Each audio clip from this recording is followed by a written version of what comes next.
Good evening. The primary goal of tonight's gathering is to pay respect and honor to the memory of Moreinu VeRabbeinu, Aharon Lichtenstein,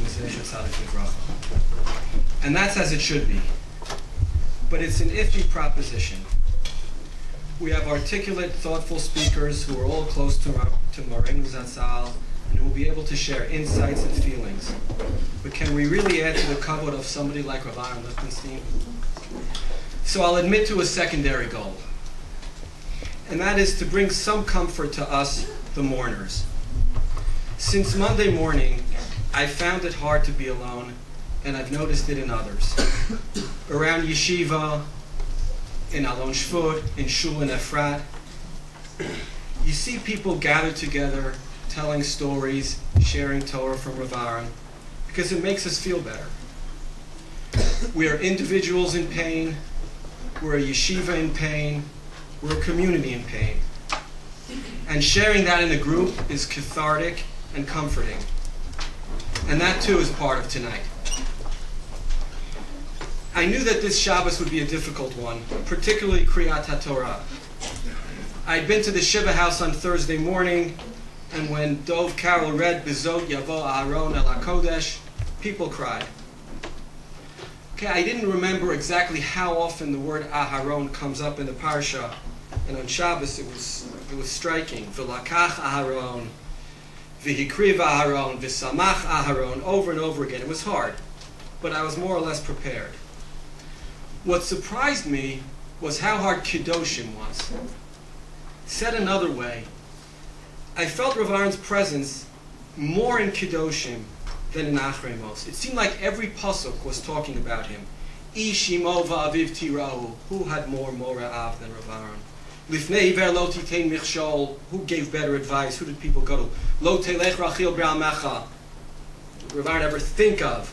Lo tikom v'lo titot b'nei amecha v'ahavta l'reacha kamocha. Every pasuk in Kedoshim seemed to remind me of our Rebbe. But no pasuk more so than the first pasuk. Kedoshim tihiyu le'elokechem. Kedoshim tihiyu ki kadosh Hashem elokechem. What better pasuk to describe our Rebbe? And Rav Lichtenstein Zatzal once asked on that pasuk, what does the word ki mean? And he said, some assume it means kimo, like, in the sense mahu afata. But Rav Lichtenstein said it was descriptive of God. God is Kedusha Ilait, the highest form of Kedusha, and our ability to generate Kedusha stemmed from the closeness we felt to God and our ability to draw Kedusha from God. I want to be careful how I say this, but to me, part of the loss I feel is that Rav Lichtenstein served as a source of Kedusha for us. The closer we felt to him, the more we saw him, the more inspired, and yes, the holier we felt. And now, we individually and as a community are struggling with the loss of that source of Kedusha. And so we gathered tonight to talk about the Kedusha of our Rebbe in the Achremot sense of Beinon Lamakom, and the Kedoshim sense of Beinon Lechavero, and to try to come to grips with what we've lost, and maybe also as a tentative first step forward in trying to figure out how we move forward. First speaker, it's my great honor to call on Rabbi Julius Berman, a close friend and confidant of Rav Lichtenstein for over 50 years.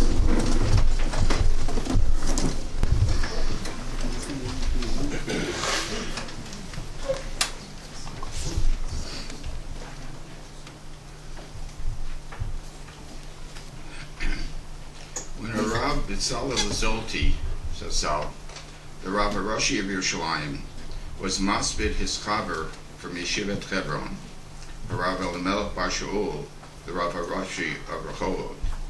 He commenced his Hesped with a quotation from the Hesped of David HaMelech for Yonason. Sar li olecha, ochi Yonason, no'amto li miol.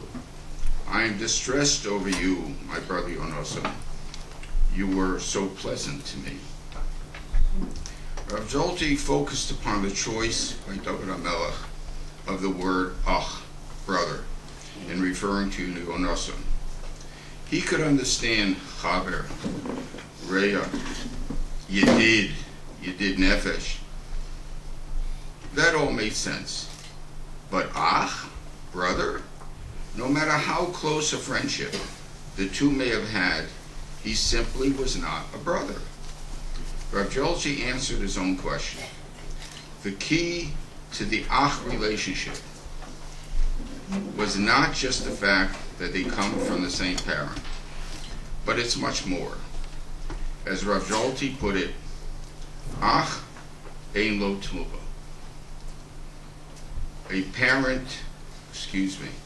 A brother has no exchange. There's no substitute. There's no replacement.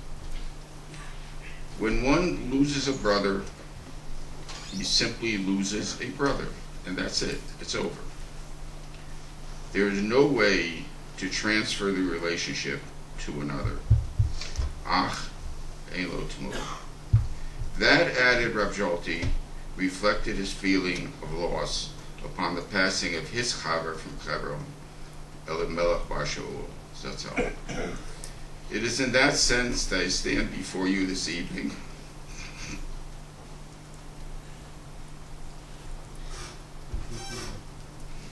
and say,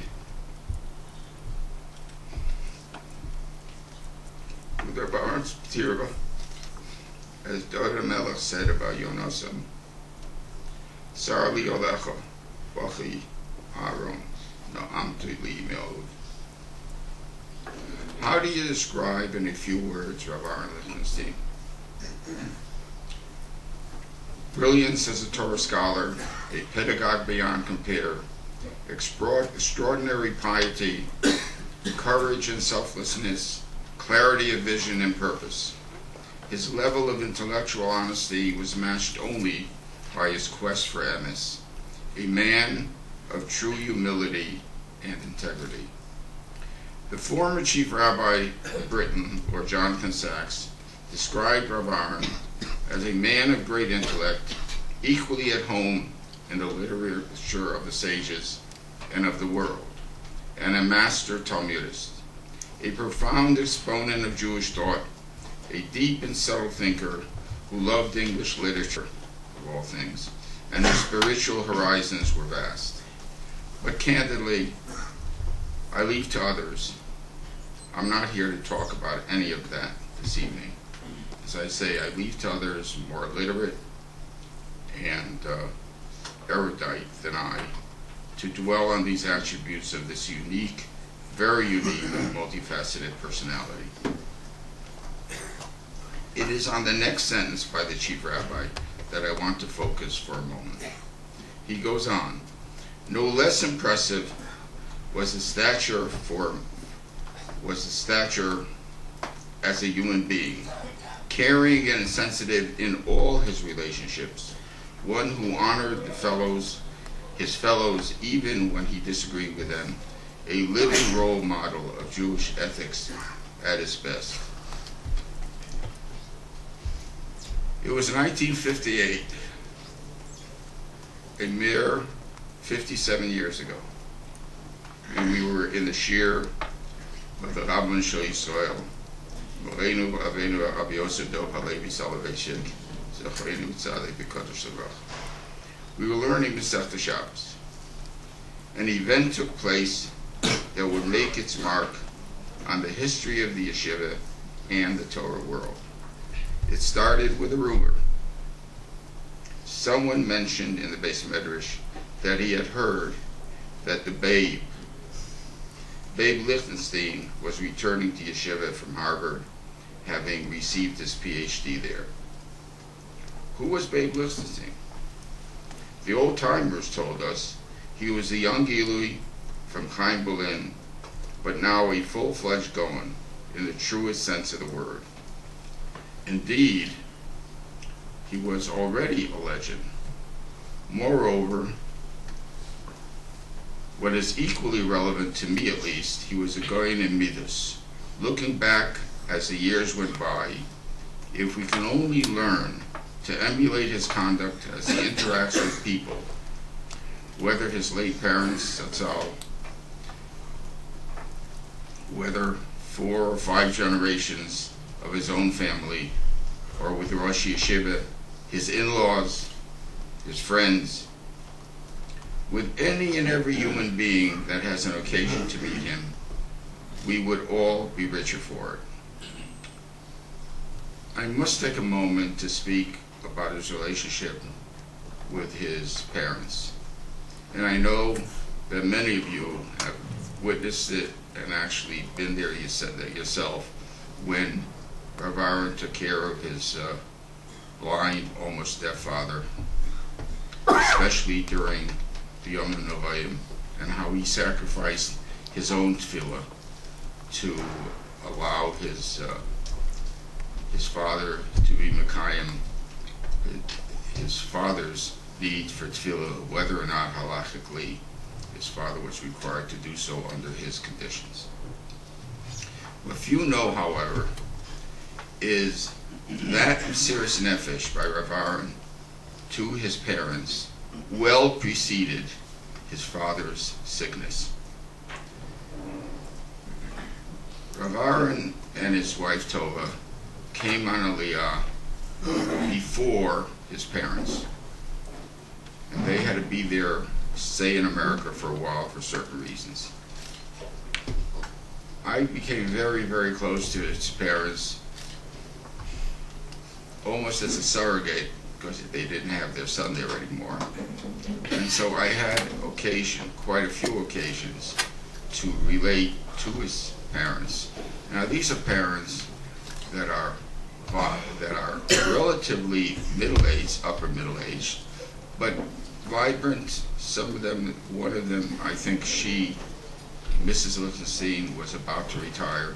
I don't believe Yechiel Lichtenstein was ready to retire. For whatever reason, they were, as I say, vibrant, well. But they had occasion, as I say, to talk to me on a variety of different reasons. And what can you do? Rav Aharon wasn't there for them. When they talked about their son, Rav Aharon, you saw and felt the overwhelming nachas that they had received from their son during his entire life. It was almost as they lived Olam Haba in Olam Hazeh. That is the relationship that he had with his parents, and that he may or may not realize it, but his parents really, really appreciated, and they said it in those certain terms again and again and again.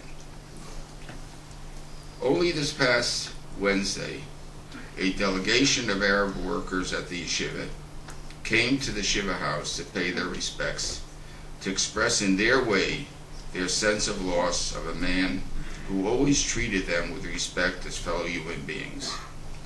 I honestly believe that I can say without equivocation that Rav Aharon fell within that very select group of talmidei chachamim that qualified to be allowed into the Beis Medrash of Rabbi Gamliel because, as the Gemara Brachos points out, Toho Kiboro. His inner character fully corresponded to that of his exterior. Returning to 1958 and the impending return of Rav Aharon to the Yeshiva, I was also warned that I shouldn't be misled by his easygoing, friendly nature. On the basketball court, especially under the basket, his elbows were sharp and he plays rough. Honest, but like everything he does, plays to win. What a change he made to the class. While on the one hand he was intentionally laid back and tried to blend into the rest of the class, rarely volunteering initially on his own. On the other hand, it wasn't long before we realized that this student was clearly different. Whenever the Rav was searching for a citation, he would look to Rav Aharon, who would immediately respond with chapter and verse. It soon became clear he was a walking encyclopedia Talmudis.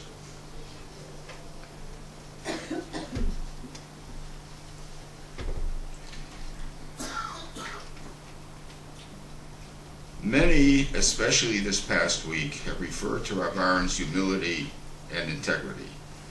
Others have described his acts of chesed, and I'm confident we can spend all evening just skimming the surface of the kindness he has exhibited through the years. And yet, and I say this most respectfully, I don't consider these acts chesed at all. To my mind, an act of chesed is an act that is something that is l'mala min hateva, something that is a bit or a lot more out of the ordinary, not necessarily expected in the normal course of conduct. But whose normal are we referring to? Certainly not Rav Aharon's. In his normal, kindness was integral. Chesed was not l'mala min hateva. It was part and parcel of his teva, as if it was in his genes. I recall an incident. My brother-in-law, a talmid of Rav Aharon, when he was still teaching in Yeshiva in New York before he came on Aliyah, prior to his Aliyah to Israel, he had arranged to have a pair of tefillin, that is my brother-in-law, a pair of tefillin written in Gush for his son's upcoming bar mitzvah. When the tefillin were ready, he arranged with a sofer to bring the tefillin to Rav Aharon's place at the Yeshiva, with the understanding that Rav Aharon would bring them home to Yerushalayim, where he lived then, and my brother-in-law would pick them up at his house. Unfortunately, on the day chosen for the delivery to Rav Aharon, it was raining cats and dogs, a real marvel. That afternoon, my brother-in-law, who was at a hotel, hears a knock on the door. He opens it, and there stands Rav Aharon, appropriately wet from the rain, with the tefillin in hand. My brother-in-law, feeling very uncomfortable, said and wanted to make it clear that the understanding was that he was to go to Rav Aharon's house to pick up the tefillin, not the reverse. Rav Aharon nonchalantly responded that he had to get wet anyway, coming from Yeshiva home, so why should both of us get wet? Simple logic, right? That was Rav Aharon. Was that chesed? You would say, of course. But I submit that to Rav Aharon that it was simple yashrus. It was logical, and if so, it was the norm. Teva, not l'mala min hateva. On the other hand, to show consistency or lack of it in Rav Aharon, on the other hand, to try to do a chesed to Rav Aharon was nearly impossible. Before his son Yitzi moved to Monsey, Rav Aharon would stay at our house when he came to New York. The routine would generally be the same. He would take the late-night flight from Lud and arrive early in the morning.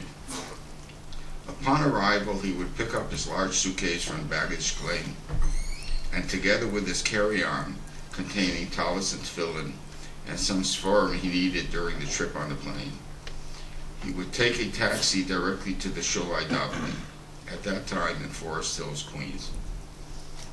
Usually when I came to shul, he was already there. After shul, as we were leaving, I would go over to take the suitcase to the car and walk him to the car. But I never succeeded. Invariably, he would insist on taking the suitcase himself. This would happen every time. I didn't have the nerve to tell him that I was personally embarrassed, because people would see both of us walk out of shul, he with a large suitcase and a carry-on, and me with my keys in my hand. That's bad enough. Can you imagine that someone might even assume that Rav Aharon was carrying my suitcase? Once we arrived home, Rav Aharon felt comfortable. He knew exactly where his room was, the setup in the library for him to work at, either on an article for the Orthodox Forum series with which he was continuously involved, or preparing one or more shiurim that he will be delivering while he was in New York, either at the Yeshiva but sometimes in addition in a community setting. The problem for me anyway was in the kitchen. My wife Dottie, knowing what Rav Aharon ate and drank, had fully prepared the breakfast so that it was a non-issue. The complication arose when he finished eating. Rav Aharon insisted on washing every dish, plate, and utensil he used, returning the uneaten food to the proper place, leaving the kitchen spotless. While my wife naturally was thankful, I was not. What a terrible example he gave.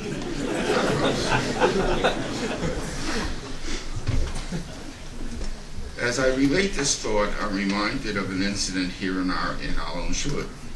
My wife and I were visiting with the Lichtensteins at their home. One of my grandchildren, Daniel, had recently come for his post-high school year at Gush, so we had arranged for him to meet us at the Lichtenstein home at about the time we were ready to leave to go back to Yerushalayim. He insisted on meeting us outside the home because he felt uncomfortable and too shy to actually meet Rav Aharon at home. Well, sure enough, we had not yet finished the visit when the doorbell rang. The Rebbetzin answered the door and insisted that Daniel come in to wait for us. When he came in, a bit reluctantly, he saw us at the table, but no Rav Aharon. Then he turned to the right, looked into the kitchen, and suddenly saw Rav Aharon placing the dirty dishes into the dishwasher. It just blew his mind.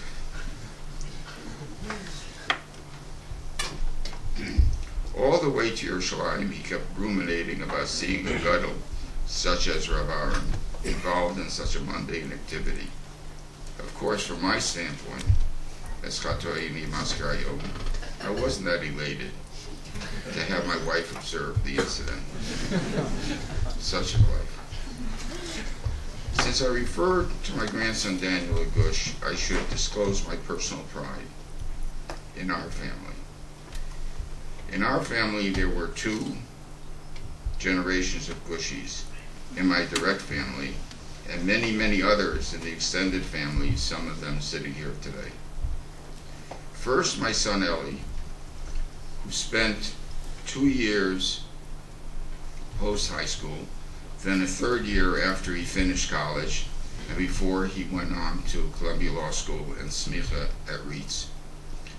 Then the next generation, grandchildren Josh, who came back to Gush, to the Gush Kollel, and finished his Smicha studies at Grus, Daniel, Shai, Tamar, and Migdal Oz, and soon, a couple of months I guess, you will see another one. What was his name, Don? Kano, who was coming for his post-high school. And then we get to the next generation.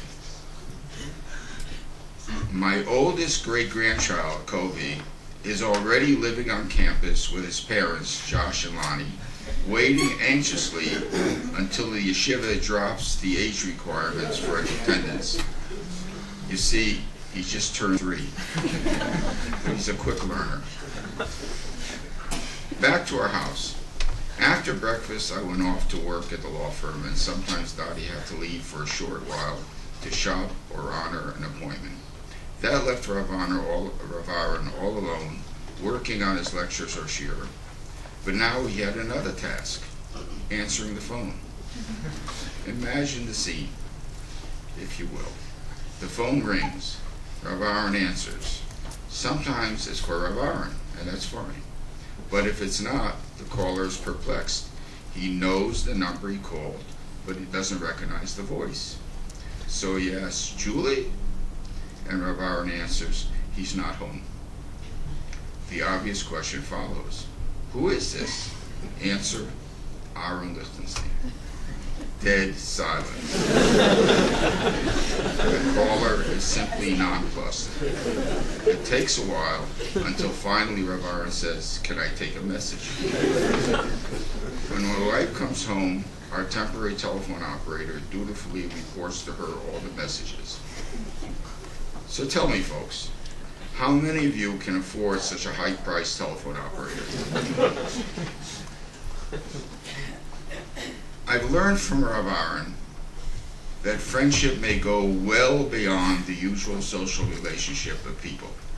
At times, a true friend can even divine the need of another friend and decide on his or her own to do a kindness, even a major kindness, without being asked. My father Zal was nifter on Asar B'Teves at the end of 1987. The kvura was to be in the cemetery of Yeshiva's Panovich in Bnei Brak, as arranged years before by my father at the suggestion of our cousin, Rav Julius Berman Zatzal, the son-in-law of the Stipler. When Rav Aharon was informed of the P'tira, he on his own went to pick up two of my father's grandchildren attending Gush at the time, my son Eli and my nephew Ari, who's here tonight, and brought them to the airport to be malave my father to Bnei Brak. There, they stopped in front of the yeshiva. Scores of the yeshiva bachrim came out to greet the procession, and at the request of a cousin of mine, Rav Aharon was maspid my father, following which they proceeded to the cemetery for the kvura. I can even tell you the substance of the Hespedim, but Eli Weber says that doesn't fit into the job description I have for tonight. Of course, shortly thereafter, Rav Aharon, Kedarko B'Kodesh, showed up at the Hakomas HaMitzvah and again was maspid my father. There were other such incidents, but I've taken enough of your time relating personal vignettes. Let me conclude with what I believe is a relevant Torah I once heard from the Rav Zatzal. He pointed out that one could not frame a better job description for a Manig B'Yisrael than Moshe Rabbeinu himself in responding to his father-in-law's reprimand about Moshe's daily schedule. Ki Elohem davar boilai. When they have a matter, they come to me, says the Rav. That's the manig engaged in chesed. Whatever it might be, a personal problem, a family issue, sometimes intergenerational disputes within a family. Whatever the nature of the issue, that, says the Rav, is the manig as the Baal Chesed. But Moshe goes on, V'shafati ben ish uvein re'ehu, and I judge between man and his fellow, says the Rav. That is the manig as posek, whether purely halachic issues or as a dayan resolving disputes between people. That's the manig who is the posek or shofet. Finally, concludes Moshe, V'odata es chukei Elokim v'estarasa, and I make known, I teach the decrees of Hashem and His teachings. That, said the Rav, is the manig in his role as Melamed or Rosh Yeshiva. The Rav then went on to list a series of manhigim through the years and point out which of the three categories each was proficient in. Ashrei Hador.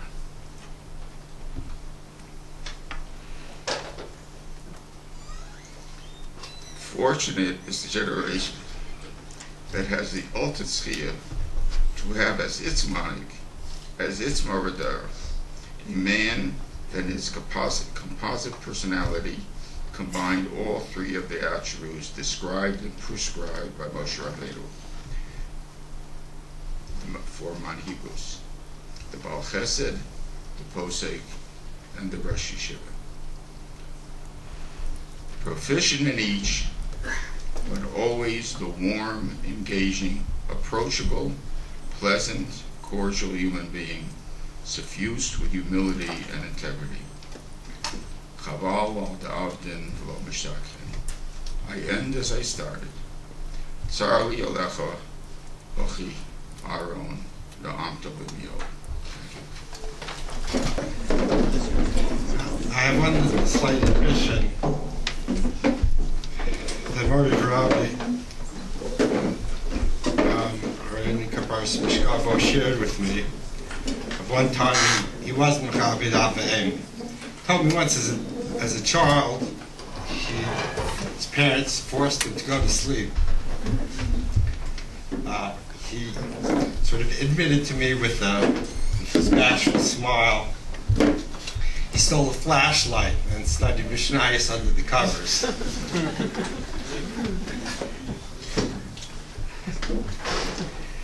It's hard to exaggerate the level of concentration in Hasamada.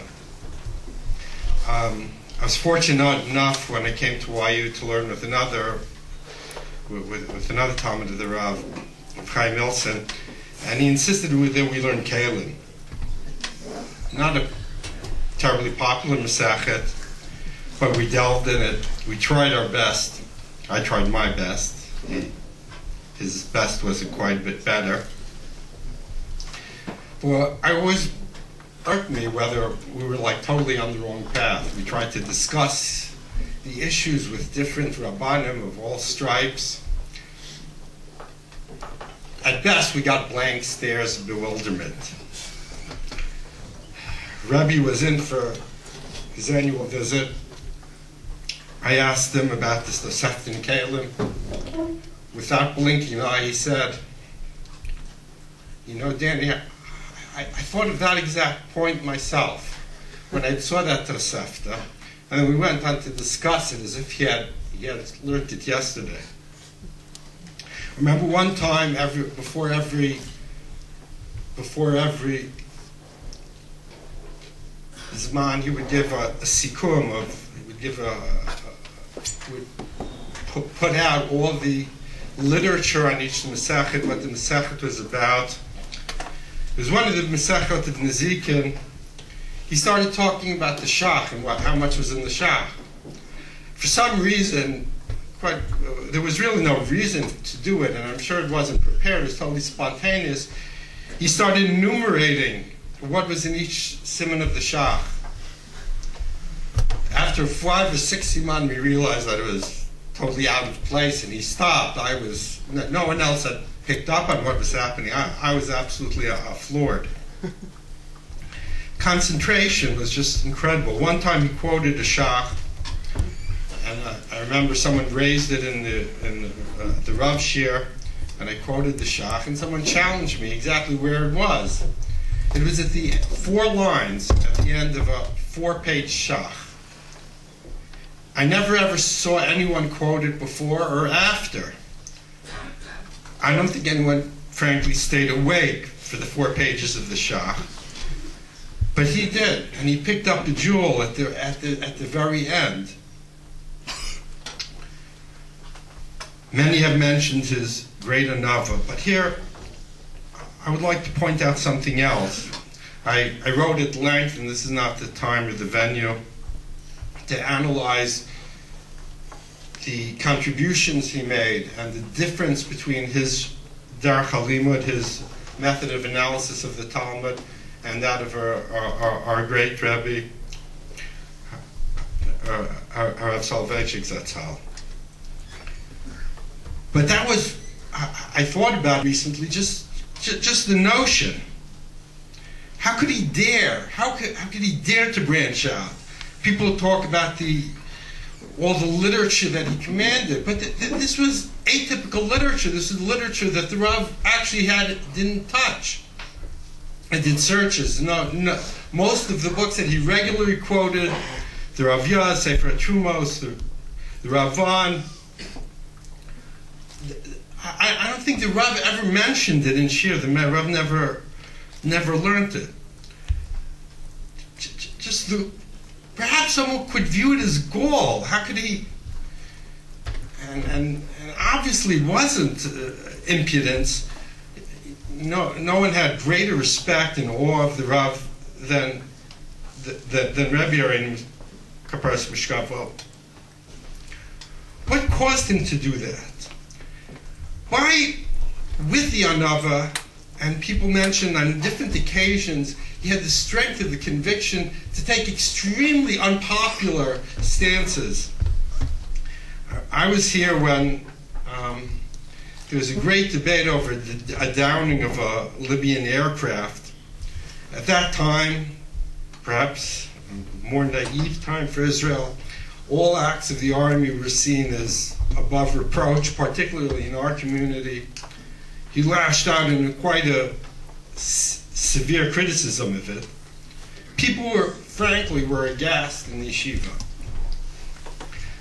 Rav Yoel he mentioned it, and he was a superb intellectual on his own right, was flabbergasted. Well, what was interesting about it, and something which once I shared it with a friend of mine from a Haredi yeshiva, I don't think he truly believed me that he actually allowed a rejoinder the next day. He said, "What? You must not have felt very strong about it." I said, "No, he felt very strong about it. How could he allow someone to debate?" But that was the nature of his modesty. But along with his modesty came a power of conviction, a willingness to strike out on his own. On matters of integrity, on matters of issue, he was willing to take a stand on popular ones. There's another thing that struck me. One time, it struck me to no end. One time we were at a wedding, and there was this old elderly woman, and I knew her. She was not a great intellectual, a very sweet woman, but she was sitting alone. I think there was a wedding of her children, of friends of her children, and she was sitting alone by herself. And Rebbe went over to speak to her. He spoke to her for the longest time. I'm not quite sure about what. I'm not quite sure about what they had in common. I sort of know what that milieu of people speak about, and it's really not much that Lichtenstein has interest in. Well, he did have interest. You can't conduct a conversation of that length without being interested. He was really interested in what people had to say. He was, but profoundly and truly, he really listened to people. People will ask questions. And I remember at times, from my point of view, stupid questions. He would never interrupt them. I remember we would burst of anger. We wanted to literally get up and slap the people. And he would listen till the end and respond. There's one time, he used to have a press conference, and we were really just out of the boat, and people had different levels of background. Lichtenstein was also very open to accept people of ability without really great Jewish backgrounds. And one of them asked, how is it in Israel that you keep, he thought that in Eretz Yisrael you kept one day Rosh Hashanah. We were all like extremely embarrassed. And then Rav Lichtenstein went on this exposition about the Baal Amar, and there actually is a sheet in Rishonim that keeps one day Rosh Hashanah, and he analyzed the Baal Amar and the Ramban and the historical aspects of. There was actually a time period till the 12th century that they kept one day, and we were just like, I didn't realize at the time, but he just really listened to everyone. I learned for time with, then he was Yitzi, but now he's Rav Yitzchak, with his son. And he told me that when they were kids, they would play games. We were young fathers at the time. And I always, before you go to sleep, the kid has to win. So, it is chutes and ladders, and it's not really that important for me to win. So, you engineer the game that you lose quickly as possible. Lichtenstein didn't play to win. He played Monopoly to win. He played Scrabble to win. He played chutes and ladders to win. But he did do it. He did stay up until the child won. Tova told me she wasn't that happy with that, and she thought she could let the kids win. But I think it was something very fundamental. He had to deal with the child on his own level. It was important for the child to learn that you play, and you play intensively, and you play shoots and ladders to win. And you play as hard as you can. And when he's with the child, he wants to be with the child, and that means, not moving your piece back to the shoot. If I would come out of this, I would have to say, and I think this is part of what allowed him to strike out on his own in terms of the method of learning, a basic belief in two things: in the uniqueness of the human experience. And that also extends to Avodas Hashem, but it also extends to mundane matters. He understood that everyone has their own reality. This old woman who's sitting by herself, who's interested in the shoes that her friends wears, the pain in her ankle, that is her world, and that is important to her, and therefore he should be with her. And she is lonely now, and she needs to talk about the weather, and that's important, and therefore it's important to him. Not just passing the time and trying not to yawn. For that moment, he is really interested in the weather, and how the weather in Jerusalem is different than the weather in Brooklyn, and whatever else they talked about, because that was important to her. So that was really important to him. And I'd just like to call out to all of us, and I'd just like to part something else, personal. When I was younger, not much younger, I have to admit, I wasn't a big hugger. I just didn't like it. I sort of did it in certain occasions that I thought it was expected to me, and I don't know. Okay, that's just the way I am. I'm sorry. And one time, I think it was my son's that was totally different. I can't really explain it, but I think I understood that that's important. And it's important, not because it's important to me, or that it has to be important to me because it's important to the other person. And what I'd like to impart to us and to all of us, we all have spouses, we all have siblings, we all have kids, we all have friends. And I'd like to, I think that's the most important thing for us to share from Rebbe's legacy. To really listen. And maybe under other circumstances, those issues that the other person is talking about or concerns them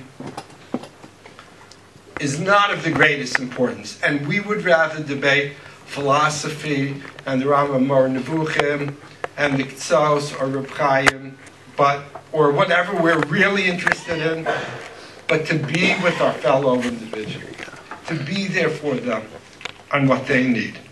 And I think that belief in the uniqueness of the individual experience allowed Rebbe to strike out on his own and to craft a method of learning that was modeled to his experience, that not only of encyclopedic knowledge, which exists, obviously, but also of comparing things and getting profundity from breadth, because that really played to his strength.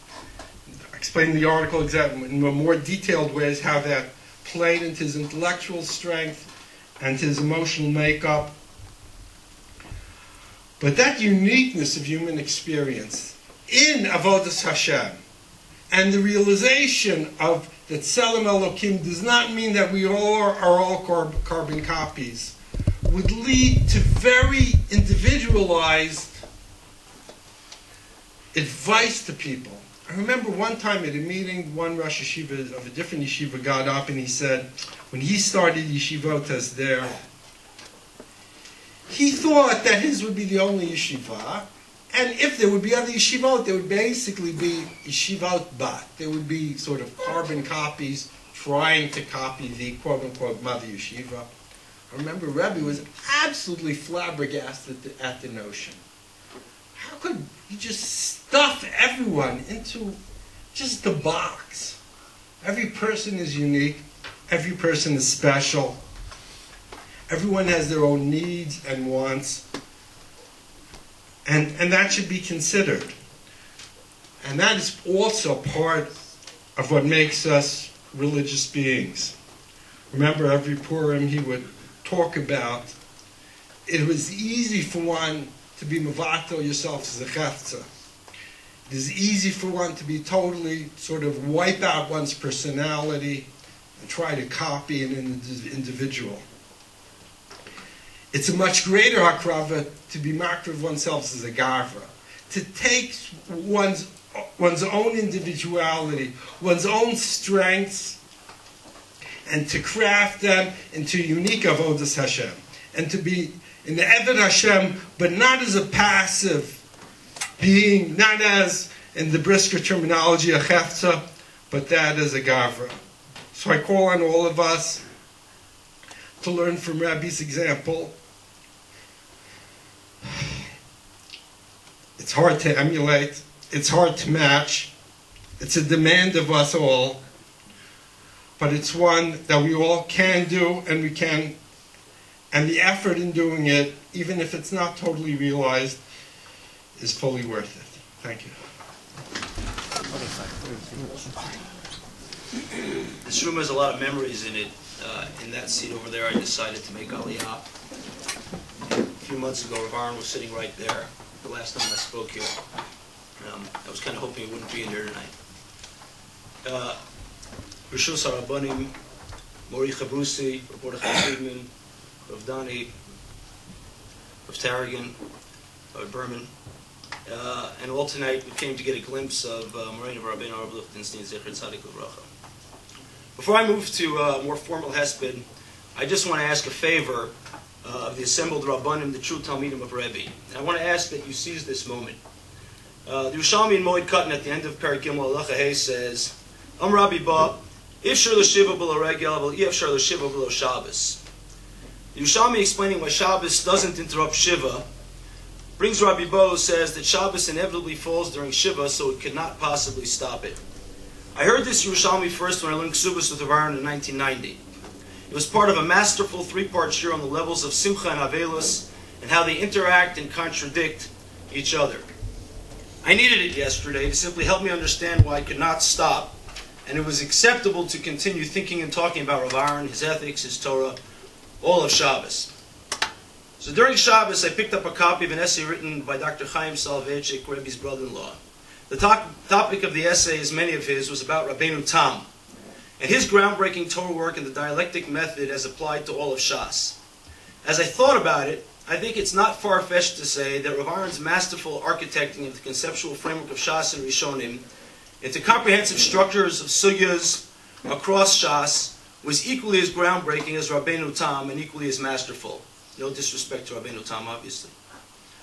Like Rabbeinu Tam, Rebbe did not write much of it down during his lifetime. That task fell to Rabbeinu Tam's nephew, the Rabbeinu Yitzchak, and to his talmidim, later Balei Tosfos.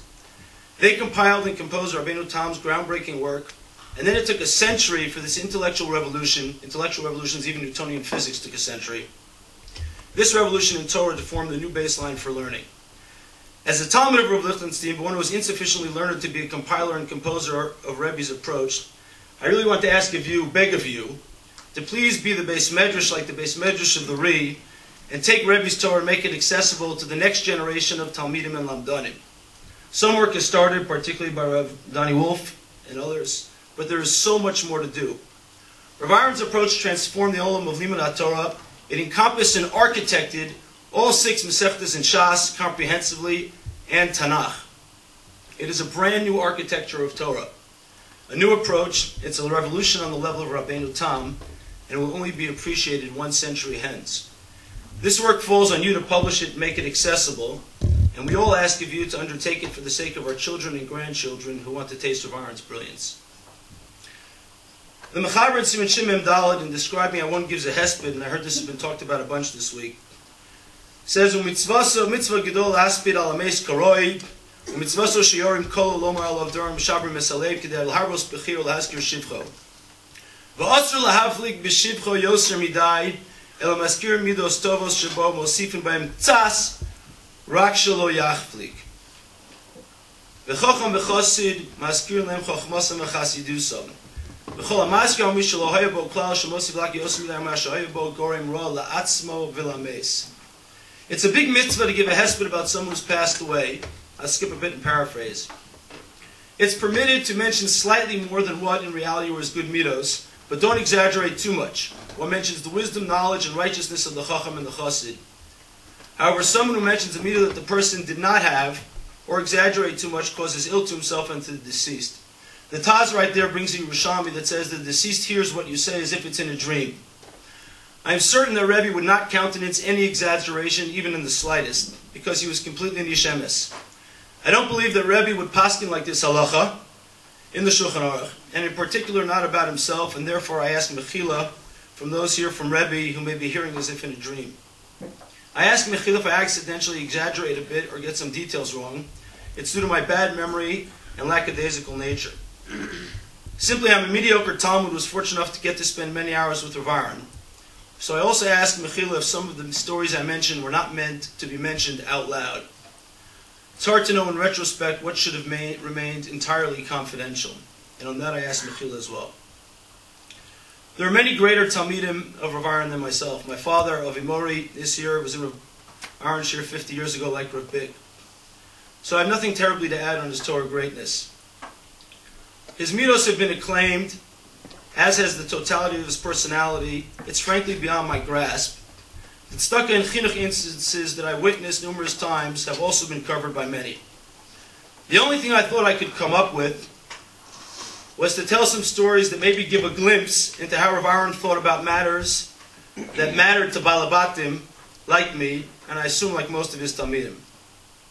On the day of Rebbe's Petir, I wrote a blog post that contained 5 stories that I thought provided a window into his gadlus hanefesh. For those who did not really know him, some of the readers turned out not even to be Jewish. I won't repeat those, but I will expand on one story. Those other stories are available online. On Chag HaAtzmaut, my father reminded me of the first time I met Rebbe.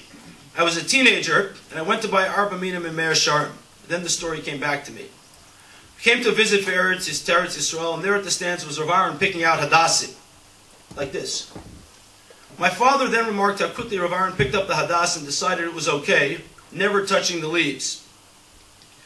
He contrasted it to the people alongside of us, looking firmer so to speak, who were pulling apart the lulavim and Hadassim to check their kashrus. I asked my father at the time if he was sure it was Rav Lichtenstein because he did not have a beard, and probably because he wasn't checking the Arba Minim violently like the others around us. In retrospect, I understand that scene entirely. Rebbe would not want to harm the merchandise of the sellers without buying it. That story reminded me of the first time I went to ask Rav Lichtenstein a question in Yeshiva. I came to the Gush because Rabbi Michael Heft relentlessly told me that I needed to learn by Rav Aharon. There I was in Yeshiva with Rav Aharon sitting on the right corner of the base medrash, and other than Shir Kloli, I was learning nothing from him. I resolved that I needed to ask him a question, so I mustered the courage. Everyone talks about Rav Aharon's love. He was quite frightening to ask him a question. I mustered the courage and went over to ask him if I could use a tape-to-tape copier. It used to be at cassettes that you had to copy tape to tape, and someone wanted to make a copy of a music tape that I had. The answer he gave is the opening to one of the things I want to talk about tonight. Rebbe said, "You bought it, you made a kinyan, so they really can't tell you whether you can make a copy or not." Then he paused and continued, "However, you are not going to get a medal for Kedoshim to you." I walked back to my seat a bit befuddled. I asked a halachic question and got a halachic answer with an ethical qualifier. I sat in my seat not entirely sure what to do. Anyone who knew Rebbe knew he was exceptionally fond of the parish of the Ramban al Torah. In this statement are echoes of the Ramban's famous admonition on this week's parsha, Shlo yeh novel b'rshus HaTorah. This is a bit further though. This is to be kadosh or ethical, above reproach, to be seen as above reproach as well, b'rshus HaTorah. This was the Torah of our Rebbe. The halacha was the halacha, so he told it. Sometimes l'kula, most often l'chumra. And then there were your ethics. In modern terms, it was about what would people say about you at your hesped, your eulogy, not as New York Times columnist David Brooks has written so eloquently, what they say about you on your resume. The hesped's more important. I actually think that the core meter here is purposefulness in what we do. I'm going to string together a bunch of stories that took place over 20 plus years that highlight this purposefulness for Balabatim, in particular an English-speaking crowd. It's no secret to anyone here that Rav Lichtenstein could have had a successful career as a Rosh Yeshiva in YU and be the defining Gadol HaDor of America. He was the unquestioned heir to the Rav and the throne, but he trailblazed the path for many of us here, and we owe debt of Hakarat HaTov to him for that. He changed the Olam HaTorah and religious and ethical thought and the social rubrics of Eretz Yisrael from here. The first story takes place at the end of Zman Choref in 1991, when I was in my second year of Yeshiva. There was a press conference, as Rav Danny referenced, in English. One American talmid asked Rebbe the following question: what if I feel I'll be more successful in America in chinuch, medicine, or business, and can contribute more there than if I move to Israel? Rebbe's response still rings in my head, and I repeat it to my children often. He said, in America, if you work for General Electric, so you work for General Electric. In Israel, if you work for Tadiran, so you work for Klal Yisrael. Purposefulness on behalf of Klal Yisrael, on behalf of the future of Klal Yisrael. Rebbe took his talents here to work on behalf of Am Yisrael. As an aside, in that same press conference, he said something that also would highlight his work ethic. I paraphrase, more or less, but he said people talk about workaholism and alcoholism in the same way. He said they're not the same. One is a disease and the other is a commandment. In America, if you work for General Electric, so you work for General Electric. In Israel, if you work for Tadiran, you work for Klal Yisrael. A few months later, I was getting ready to leave Yeshiva sometime in Tammuz. Like everyone else, I was invited for a personal chat with Rav Lichtenstein, which frankly was terrifying. He asked me what I planned to do after Yeshiva and then YU. I told him I'd probably go into business of some sort when I moved to Israel, which I had decided a few months earlier in that seat, at the suggestion of Rav Amital. Rebbe retorted, well, what about chinuch? I responded that I did not think I was cut out for it. He repeated, so what about chinuch? I was sure he had heard my answer, so I said, I don't think I will be good at it. This went on for about 5 minutes that felt like an absolute eternity. At the end he said, think about it. I thought I was doing my bit by coming to Israel and going into business to work on behalf of Klal Yisrael, like Rebbe had said a few months earlier. When you work for Tadiran, you work for Klal Yisrael. Now he was pushing me to chinuch. In retrospect, I think, maybe I hope, he understood that I was not going to be good at chinuch, but was telling me what the priorities were in a professional life and what we should aspire to. Chinuch above all. It was critical to set an example like he did in everything we do. He was emphasizing how critical it was to serve Klal Yisrael. That was our purpose. The next story highlights it further. Some 8 years ago, after Rebbe moved to Alon Shvut, I was being nudged to take a position in public service. Truthfully, I wasn't that interested, but thought I should be because it was a chance to serve Klal Yisrael and Eretz Yisrael, and perhaps be impactful in education. I'm telling personal stories, I hope it's okay. It still rang in my ears, that conversation we had as I was leaving Yeshiva, and maybe I hadn't sufficiently taken his advice. I went to go talk to Rav Aharon about it, to work through the... No, he wasn't a Hasidic Rebbe, nor was I looking for one. But he had the widest vision of possibilities of anyone I knew. He asked me why I wanted to do it. I stuttered. I told him I felt it was shlichus for Klal Yisrael. And that was what we were educated to do both at home and in Yeshiva. It was a long conversation. It ended with Rav Aharon telling me that he has not convinced himself that being in the public light or public service is more impactful than being in business or being a Rebbe. You can set an example by doing the right thing in any profession, provided one was doing it for absolutely the right reasons. The question of serving Klal Yisrael is not an objective totem pole of values, he said, but rather using your talents and place to impact Klal Yisrael for the better and to be Ma'av Shem Shamayim on anyone you come in contact with. Anyone who ever met Rebbe knows he's Ma'av Shem Shamayim on everyone. Even people in Tel Aviv who I interact with say, oh, you're talmid of Aharon or Rav Amital? It's terrific. We each have a talent for something, a tafkid. With siyata d'shmaya, we might even be good at it. How we conduct ourselves in that position, what we prioritize, how authentic we are day to day, how we use it for positive influence, is always important. It's a tall order, and next to Rav Aharon, I think we all feel inadequate. I know I did. But we all aspire, need to keep aspiring. I wonder who will do that now, who will remind us. The second set of personal stories relates to Talmud Torah for Balabatim. When I left that meeting 24 years ago in Yeshiva, one of the other things Rebbe told me, he says, don't forget to be Kovea Itim all the time. Although I absorbed that discipline at home from my father, it was a useful reminder that rang in my head. For years I had a morning Seder Biyun and went to Rebbe Shir in Gush on Tuesday nights.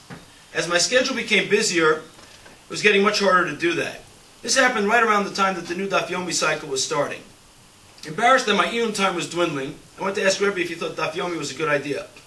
We were walking to his house from the Shtiblach in Katamon after Shacharis. He said, the answer is long, but we only have a few blocks, so I will tell you that everyone should see all of Shas at least once in their life. I could not tell if that was a yes or a no, and whether our Rebbe, the mythological builder of Sugyos, thought that Daf Yomi was actually called seeing Shas. I understood that he was telling me to make my own decision, but to understand that the goal was really to see Shas, absorb it for future learning, and not to say you completed the cycle or because you were lazy.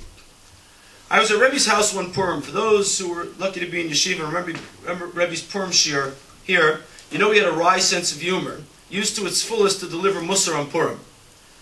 At his house that Purim afternoon, he was not being humorous.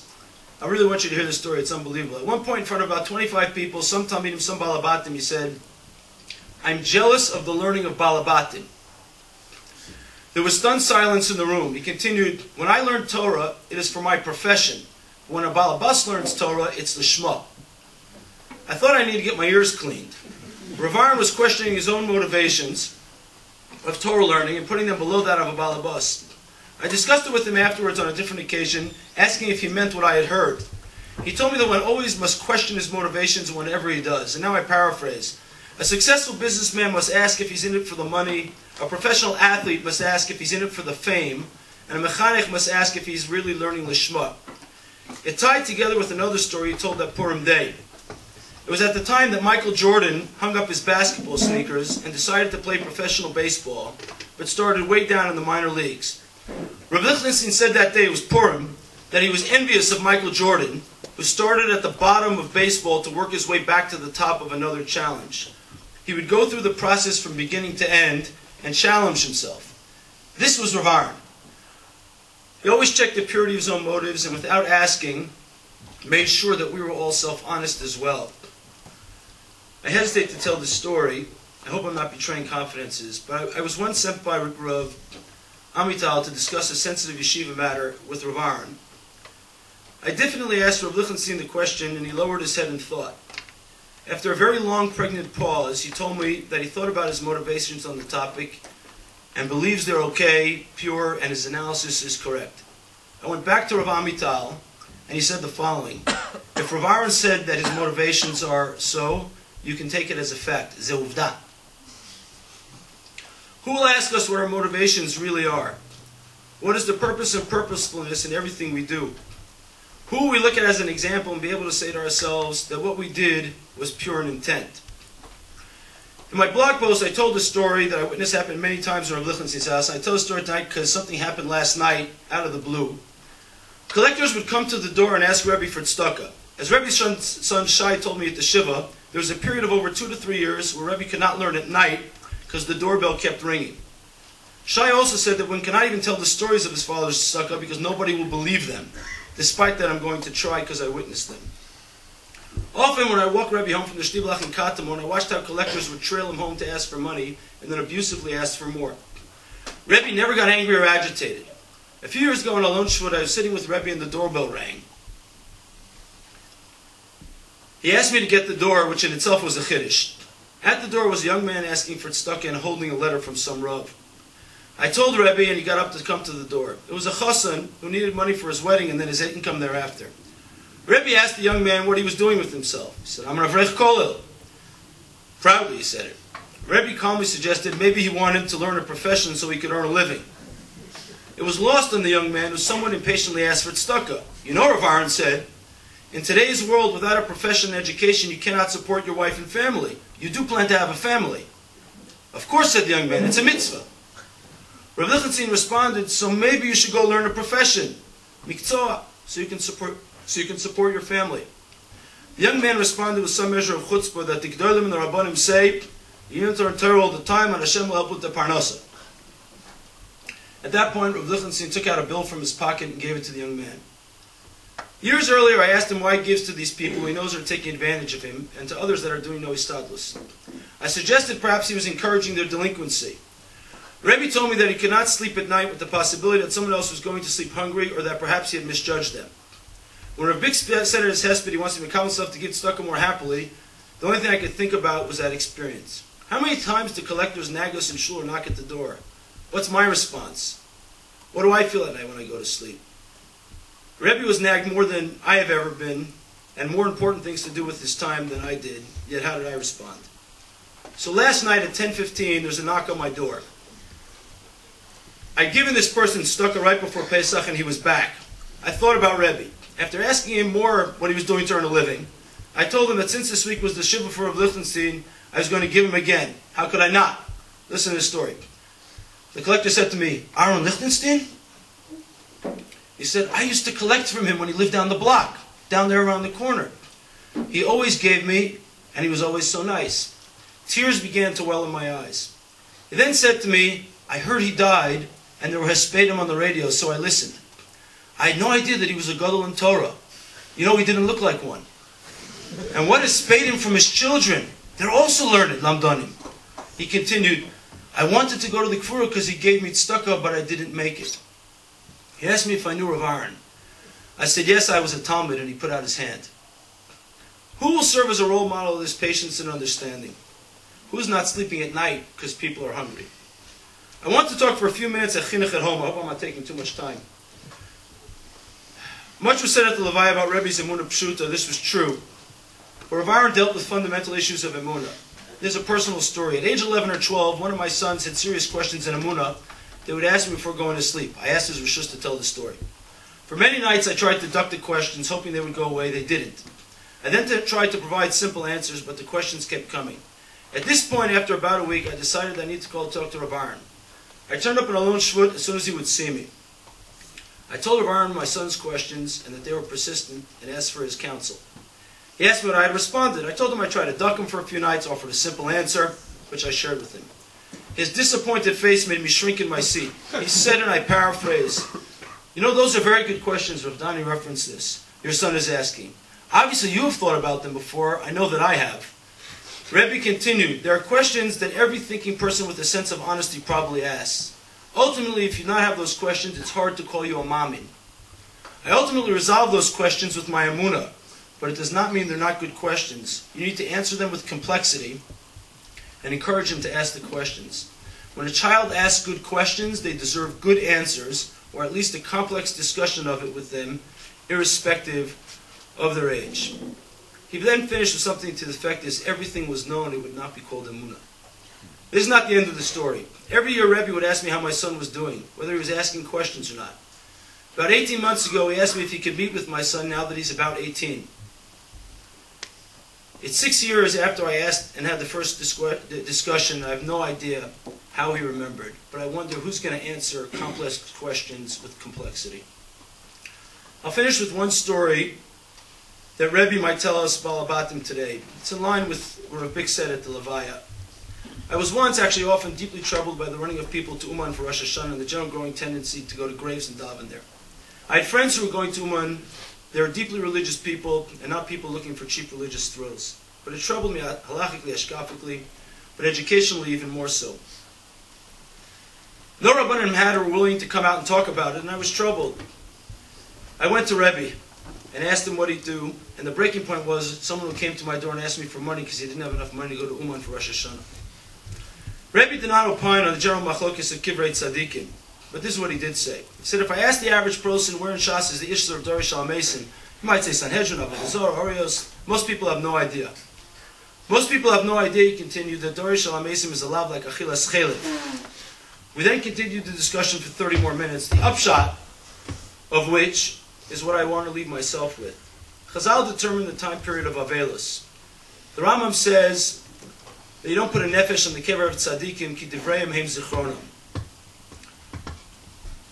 The Isra of Dori Shel HaMesim has the effect of enabling these ideas to pass on and be built on. If you cling to the person or his grave, those ideas go to the grave with that person. If we can build, enhance, and embody those ideas and ideals ourselves, then we stand a chance of creating a better world even after the individual's histalkus. Rebbe and Rav Amital with him invested love, thought, and attention to the detail and attention to personal issues, and it was boundless. That created our bond. It also created awe and fear. What was sui generis about Rebbe was his authenticity and humanity that created a love that you don't often find between a Rebbe and talmid. All you needed to do was see the countless talmidim who taught kriya at the levaya. That's the kriya of a son, not a Rebbe, not a talmid. My father told me that one of the family members who marked him at the Shiva, the Rav Aharon, was not particularly charismatic, which made the number of people attend his levaya astounding. He wasn't charismatic in the conventional sense. He was something far more rare and unusual in this day and age. In an era of social media, a star and charismatic rabbanim and other fleeting fame, Rav Aharon had the characters and qualities that engender love and lasting admiration, authenticity and impeccable integrity. As tonight is the end of Shiva, the question I'm asking myself is, what do my limited abilities of Rav Lichtenstein's ideals, parenting, HaRav actions, and sitkus will I build upon, will we build upon? We live in a very complex world that's only getting more complex. Most people are tending towards simplicity, but we have a heritage of complexity. We must make sure to learn Torah Lishma, improve our personal contact, and ask ourselves, are we authentic? Most importantly, wherever I go, I want to make sure that someone says, he was a talmid of Rav Aharon. Talmid Shel Rav Aharon. He was my Shem Shamayim with everyone. It's a tall task and the bar is high, but maybe if we commit to do it together, we can, we must. Rebbe's legacy is now in our hands, and he would tell us to get working on it purposefully, tirelessly, constantly, and immediately. Be'ezrat Hashem nizke lios mitalmidav shel Aharon. Teishin nishmas u'tzur b'tzorachayim.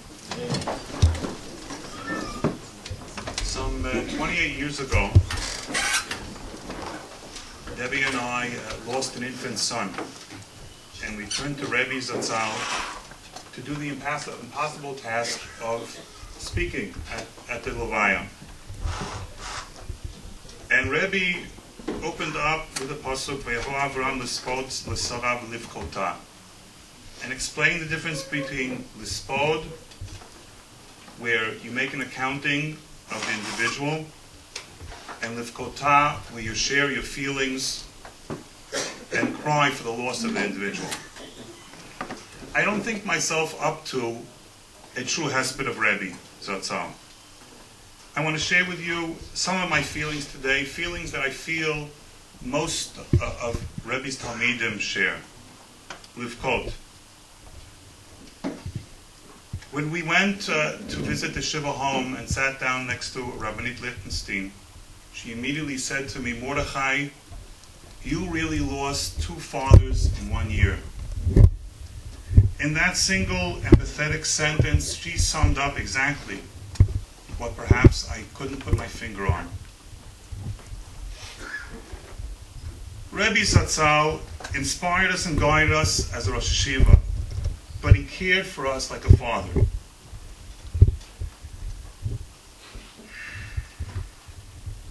One story about the depths of his concern for every single talmid.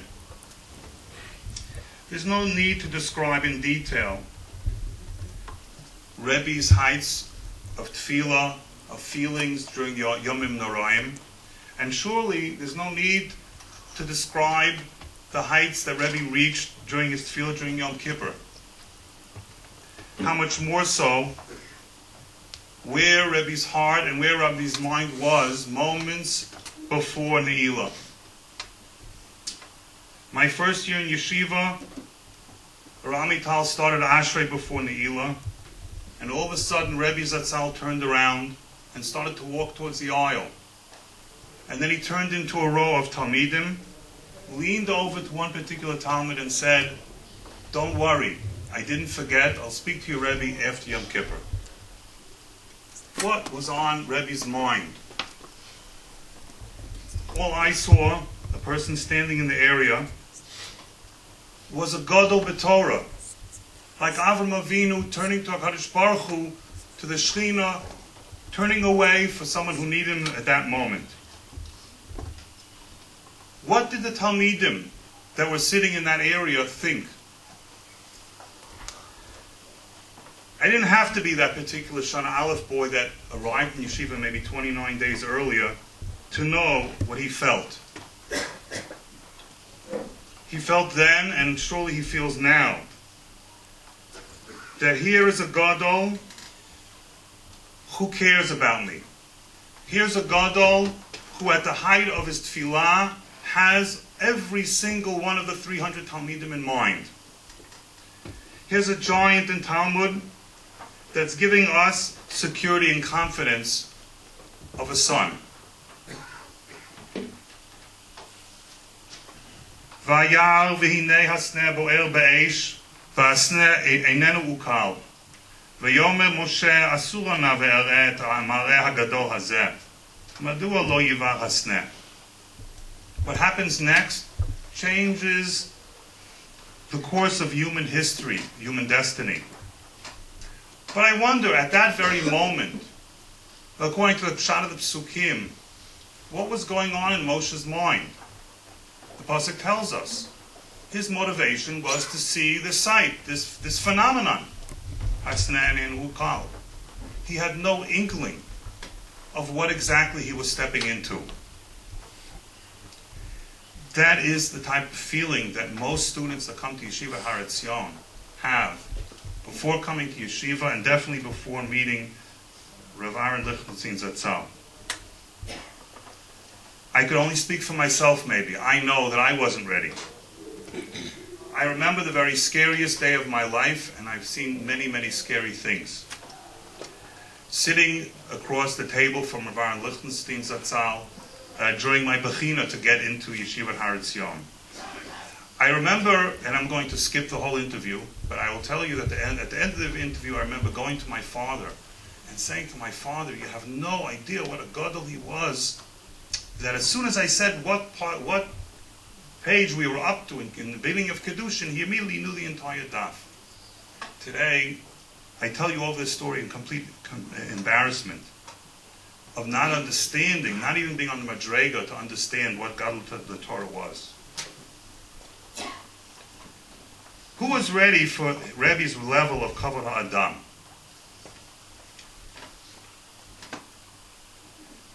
We know many stories of hearing more and more of sheer greatness of Rebbe Zatzal. But as I tell you this story, I ask you, try to imagine seeing this happening when you were 18 years old. One day, Rebbe was late to Shir. And the people sitting in the Shir room in the Moadon couldn't figure out what happened. Someone said he thought he saw him come up to the office earlier. And I decided to slip out to see what was happening. And he went right away to his office. And there in the Mavoah, standing right by the water fountain, was a line of little Yishuv children, maybe 6 or 7 years old, standing in line taking a drink. The kid in the front, I think, was just fooling around with the water. And at the end of the line stood Rebbe Zatzal, waiting his turn to drink. What kavod adam? What kavod adam?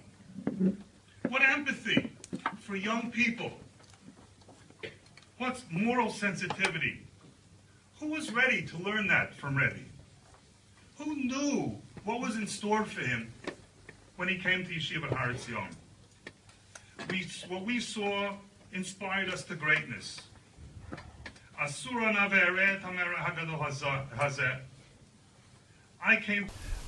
to Yeshiva Har Etzion because my father said that's the place you have to go. I came to Yeshiva Har Etzion perhaps for Torah Umada. But what I got was inspiration in Avodas Hashem and in Kavod Adam. Rebbe Zatzal had incredible belief in our ability. If we saw ourselves in comparison to Rebbe as grasshoppers, he still saw us as giants. And I know over the years he sincerely believed that. And I ask you the obvious question, why? Firstly, it was his personal humility. Secondly, it was his deep, deep faith in the human potential. And what effect did that have on us? I could tell you. He really taught us to believe in ourselves. I know that many people have asked a different question. Why were Rebbe's sichot so long and so complex? Why did he have to speak for 55 minutes and lose a certain part of his audience? I would tell you two definite reasons. One was Rebbe's commitment to emet, to the topic matter, to the Torah. The Torah is complex, life is complex, and it would be an injustice to paint it any other way and to dumb it down for the sake of the audience. Secondly, Rebbe had faith in the person's ability to stretch himself further. When he gave shir, he aimed at the top 20% of the shir, knowing that the rest of the shir will have to make an effort to try a little bit harder and extend himself more. I remember so well when Rebbe Zatzal gave a hesped for his father. And at one point, he said the phrase, "I have lost my North Star." And I will never forget that phrase because I was so puzzled by it. Rebbe, Gadol b'Torah, lost the North Star, his North Star. His father, his North Star, at that point for years, was blind and almost completely deaf, and completely relied on Rebbe for his guidance. I've lost my North Star. Some 11 months ago, I could tell you, it all became clear to me. It became clear to me through the fog that engulfed me when my father, Harini Kaparat Mashkavo, died. I was fully independent at the time. If anything, my father relied on me towards the end. Yet, I can say that after 11 months, there remains an elusive, lingering emotion of feeling of loss and disorientation. On a more positive note, I would like to end with an image that Shai Lichtenstein painted for us. His father is running with him, holding onto the bike, encouraging him not to fear, to keep straight, and to keep on pedaling. And at a certain point, he realizes his father let go. He turns, and his father says to him, "Don't worry, I am here. Keep on pedaling straight." Rebbe Zatzal is no longer here to help us, but he has taught us the confidence and how to pedal, and he has showed us direction. And I know, as he's proud of every one of his children, he is proud of all his talmidim. Yehi Zechro Baruch. I just want to mention the following. Last year, shortly before Rosh Hashanah, one of the Shana Aleph Talmidim said to me, "Who's the guy who follows Rav Aharon around all the time?" And I said, "That's Rabbi Dov Karoll." I think all of us in this room have seen the love and respect and affection and care that Rav Dov Karoll took of Rav Aharon. We all appreciate it, and I'd like to ask Rav Karoll to say a few words.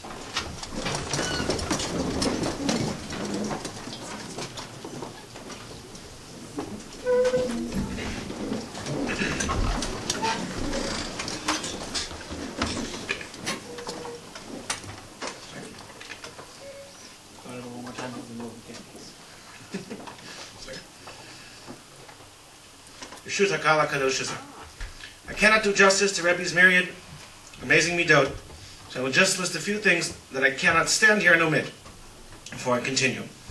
Rebbe Zatzal was a man of faith, integrity, passion, generally reserved but occasionally overflowing, and we'll return to that shortly. Great humility to go with his great brilliance, with depth, complexity, and clarity, to go with encyclopedic knowledge of Torah and the best that has been thought and said of general culture. A work ethic and hasmada that most cannot even conceive. Just one story about that, the concentration. Rav Danny mentioned before the concentration. There was one time I was waiting along with another person to speak to Rebbe. He was finishing writing something. The two of us were standing at the Amud. Everyone understands how far the Amud is from his makom. We were talking to each other because we realized it might be a while. And after we figured he knew we were standing there. And we were hoping that we weren't talking too loud to disturb the writing he was doing. I was waiting to finish what he was writing. The other person was waiting for a meeting that was supposed to take place. After 25 minutes, and I'm not exaggerating, he looked up, said, "You're here?" And I'm not joking. 25. I I don't want to talk about my own concentration. That's not our topic this evening. 25 minutes until he noticed we were standing there. I don't know. It's hard to. It sounds like a joke. There's tremendous devotion. Tzedakah, Michael spoke about at great length, and yet a totally devoted family man, as everyone saw very, very clearly last Tuesday. I will also just mention, in passing, and not say anything about my relationship with Rebbe as a talmid through the years. All I gained from his shiurim and the sichot, and many of you know the sichot had a great impact on me, and sometimes those who read sichot, some may occasionally see my name there as well. And that was something that made a great impact upon my life, the sichot of Moreinu, of Amital Zechat Libracha, and of Lichtenstein Zechat Libracha, both of those, and that's not my topic for tonight. Rather, I would like to focus my remarks on those midot and patterns that Rebbe manifested in recent years. Although in many ways this period did not bring out Rebbe's greatness, there were certain ways in which Sofa Ochiach al Tchilaso, this period shed light on certain aspects of Rebbe's personality that may have been obscured or latent in the earlier years. One manifestation which was presumably present throughout, I just came across it in later years, was the simple expression of Hakarat Tovah, of saying thank you. One simpler example was with regard to cooking. I spoke at the funeral about all the things the Rebbe did around the house. Cooking wasn't generally one of them. And there were times, anytime I was there for a meal, later years, I understand if you want to do the math, how many meals his wife prepared for him over the years. Don't bother, it's a large number. So, that Hakarat Tov grew as the years went. It was amazing to see after benching, it was always after benching, thank you Kadosh Baruch Hu first, thank you very much. She knows that you appreciate what you do. You've spent 10,000 meals for you, and she knows that you appreciate it every single time. If it was a few times I was at Rav Moshe and Michal's when they were there, right after benching, Todah Rabbah, there was always a thank you that came at the end of every meal. It sounds very simple. Like I said, most people tend to take things for granted after a while, and he never did. In recent years, of course, as has been mentioned, it was always until very recently, that the younger talmidim don't realize how difficult it was, other than the stories they've heard. He never liked to accept help, as Rabbi Berman mentioned earlier. He didn't usually like to accept help from anybody. In recent years, of course, he needed to accept help from time to time, whether from me or from the myriad of other people who he was kind of surprised were so happy to help him. But he would always think someone holding open a door. Now, you understand, if there was someone who wasn't the Gadol Ador who needed to hold the door open for him, you probably would be willing to do it and wouldn't expect a thank you note. But holding open the door, carrying things for him, which again, all the years he wouldn't let people do at all, and those were things which I would always hear a thank you. I remember there was, about 2 years ago, when I was first started working with Rebbe directly, I was still sitting up on the rampa, and he was walking by and he said thank you to me for something. One of the fellows who wasn't used to hearing him say that, because he didn't hear it, if you stood from afar, he didn't hear the thank yous that much, and he said, I didn't know he said thank you that much, and I responded, didn't know what to say. I said, well, because you never did anything for him. Which I felt a little bad saying, but I think it was just true. Which was mostly, of course, because he didn't give people that many opportunities. It wasn't his fault, but just that was the way it was. One of my favorite memories of this in this regard was about 1.5 years ago, right before Rosh Hashanah. It was a period where I was already walking Rebbe home most days, and I said, we came down after Mincha, and I said, Rebbe, do you want to go home now? He said, no, I have to go over before the workers go home. I want to go over to them first. And he walked down to the office. This is 1.5 years ago. It was a few months before the fall, so he was still walking without, and he didn't have a cane, didn't have a walker, but you understand, anyone who saw Rebbe in the last couple of years knows that at that point he wasn't the physical powerhouse in terms of his mobility that he had been. And he walked down to the office, and he said he wanted to go over to the secretaries, and then he went from there down to the Beit Melacha, to the maintenance workers, those who are following the map, you understand. And from there he climbed back up and then into the kitchen, into each group. He wanted to say, Shana Tova Lechulam, Toda Rabba Lechem, Al Kol Mashem Kol HaShana. He thanked each group.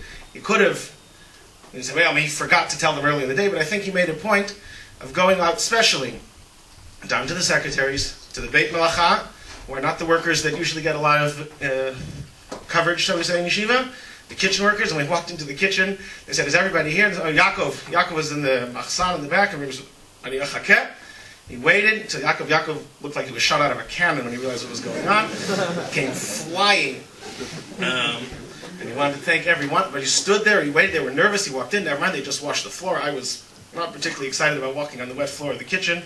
Again, we were, at that point, all very nervous about Rebbe slipping. He walked in, he stood there, he thanked He wanted to thank all the kitchen workers. He wasn't going to give up on Yaakov, who everyone knows Yaakov, knows he took very special care of Rebbe, making sure sometimes he gave him more food than he needed, but he made sure that he was taken care of, and he wanted to wish them each Shana Tova, and thank them for all their devoted work throughout the year. Another topic which I mentioned before, throughout his adult life, Rebbe limited his outward emotional expression. People talked about this. His tremendous passion was difficult to discern for those who were not particularly close. This restraint waned somewhat in recent years. This provided an insight into moments of great emotion that might have otherwise been capped under Rebbe's, called Litvish or Yekish Shavel, mostly Litvish. One very striking example, this was the one that was nationally televised, was during the singing of Atikva at Pras Yisrael last year. Those of us who were privileged to be in the room, and hopefully you saw a moment, if you were watching, there were moments of it as the camera flashed through, where I never think anyone before or since ever davened Atikva, but I hope I have that much kavanah in my own davening, at least sometimes. That was one which was tremendous, was amazing to watch, but there were numerous other examples, mostly at smachot, or unfortunately at tragedies, where one find him crying or worked up over matters that might not have warranted an outward expression in earlier years. I struggled to find an example that didn't breach privacy, other than the one I mentioned before, which was on television in Binyanei Ha'omah. But the wails during Eichen, anyone who's been in Yeshiva Tisha B'Av night knows what I'm talking about. It was 1 year eye-laned Eicha, or usually Rabbi Dan did it, he was used to it. 1 year eye-laned Eicha, and he was sat right next to it. If you sit, the Chazan sits, one laning sits in the middle of the area next to the Aron Kodesh. Rebbe sat at the pillar, so he was like 1 foot away. So the first wail or two were very disorienting. After that, you have to keep going with it, but it was tremendous. The pain of the Churban was live, was going on in front of his eyes. And the groans on Yom Kippur, people mentioned the davening on Yom Kippur, the groans and the long vidu that no one could ever figure out what he needed to say vidui for. The long vidui, I guess he was saying for all of Klal Yisrael. I mean, he would tell you because his relationship, the relationship with the HaKadosh Baruch Hu, were supplemented by other cries, hugs, and kisses. Rav Danny mentioned hugs before. And building on this theme, in recent years, Rebbe also spoke more about his relationship with the HaKadosh Baruch Hu. The best example of this comes in the opening chapter of Vakshei Panecha, where he describes his experience of the kesher, of the bond, the word he told me to prefer there, with the HaKadosh Baruch Hu as the strongest feeling in his life. A sentence I find difficult, if not impossible, to believe he ever would have expressed out loud in earlier years. It was surely true, but that sense that one's own feelings are Kodesh Kodashim, a strong Masorah in the Beit HaRav, in the Soloveitchik Masorah, would never have allowed for such an expression for very recent years. And I guess we owe a debt to Rav Sabato for having put that and gotten that into print. Rebbe's commitment to Tefillah and Tefillah B'tzibur never waned, and by never I mean that he was in shul last Sunday morning, I understand 24 hours before he was nifter. Sorry.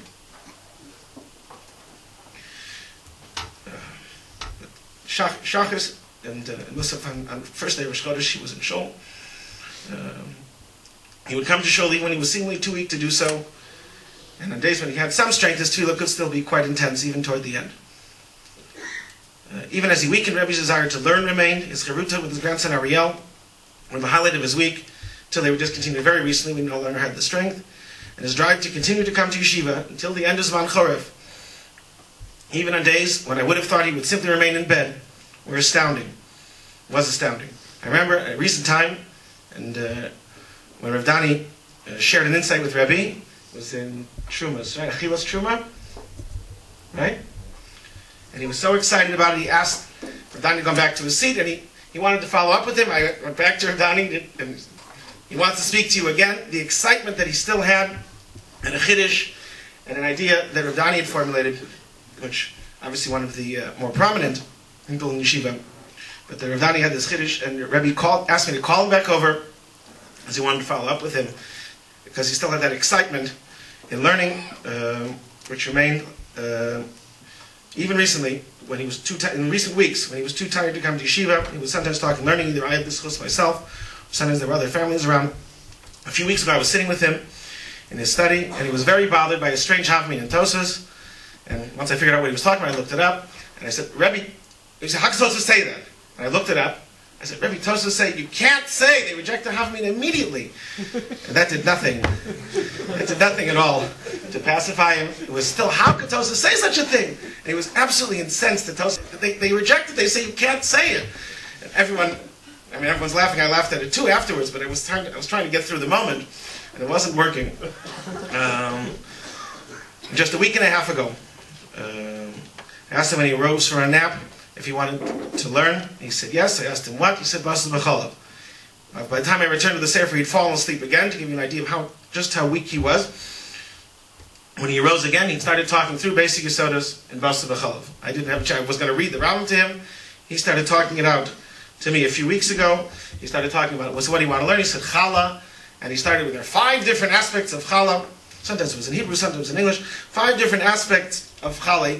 I don't think he was hard to tell where he was of what was going on around it, but Chala he remembered. Wednesday, just a week and a half ago, half a week before he passed away. Also, he started talking out.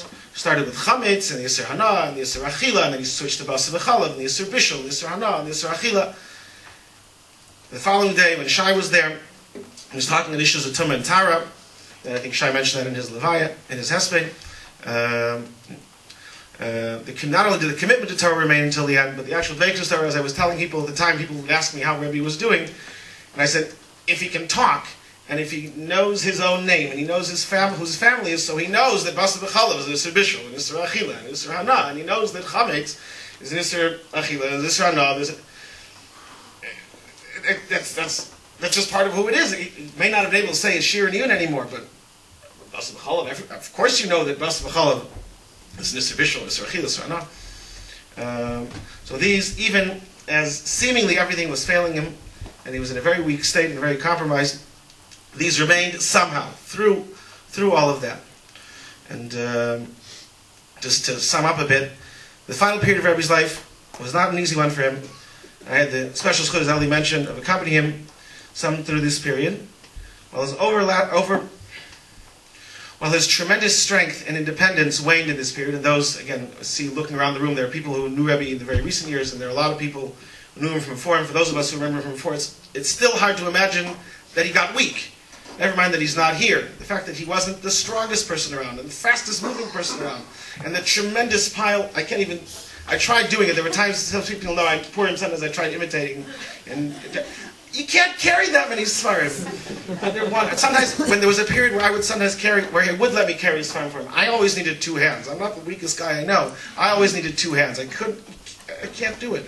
Anyway, so that waned, but his drive, and the values that he held dear, I mentioned some of them before, Akaras HaTov, the passion for his relationship with the Kadosh Baruch Hu, for Yiddishkeit, for Torah, Avodah, for Minus Chasadim, all remained clouded by some of the weakness that was there till the end.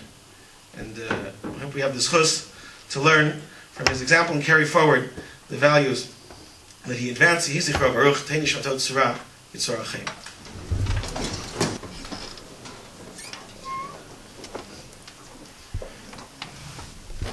It has been only 7 days since our world has been transformed by the P'tir of Rebbe, Harini Kaparas Mishkava. And I, like I'm sure many others, are trying to make sense of it all. How do we act? What are we supposed to do? What can we do? I would like to share the following idea with you that I think will contribute somewhat to this endeavor. This past Shabbos, Parshas Achrei Mos Kedoshim, my father pointed out to me a psikta de Rabbi Lazar. The pasuk states, at the very beginning of Achrei Mos, Vaydaber Hashem el Moshe Achrei Mos Shnei Bnei Aharon bekarvasam lifnei Hashem vayamusu. And of course, this is talking about Yom HaKippurim. Achrei Mos is dealing with Yom HaKippurim. The Yishalmi asks, Tanya, Lama hu mazkir misason b'Yom HaKippurim? Why does the Torah mention the deaths of Aaron's sons on Yom HaKippurim? So the Yishalmi Yoma says, L'lamedcha Shekeshem sheyom HaKippurim mechaper al Yisrael, kach mitatan shel tzadikim mechaperet al Yisrael. Just like Yom HaKippurim is mechaper for the deaths, just Yom HaKippurim is mechaper for Bnei Yisrael, so too the death of tzadikim is mechaper for Yisrael.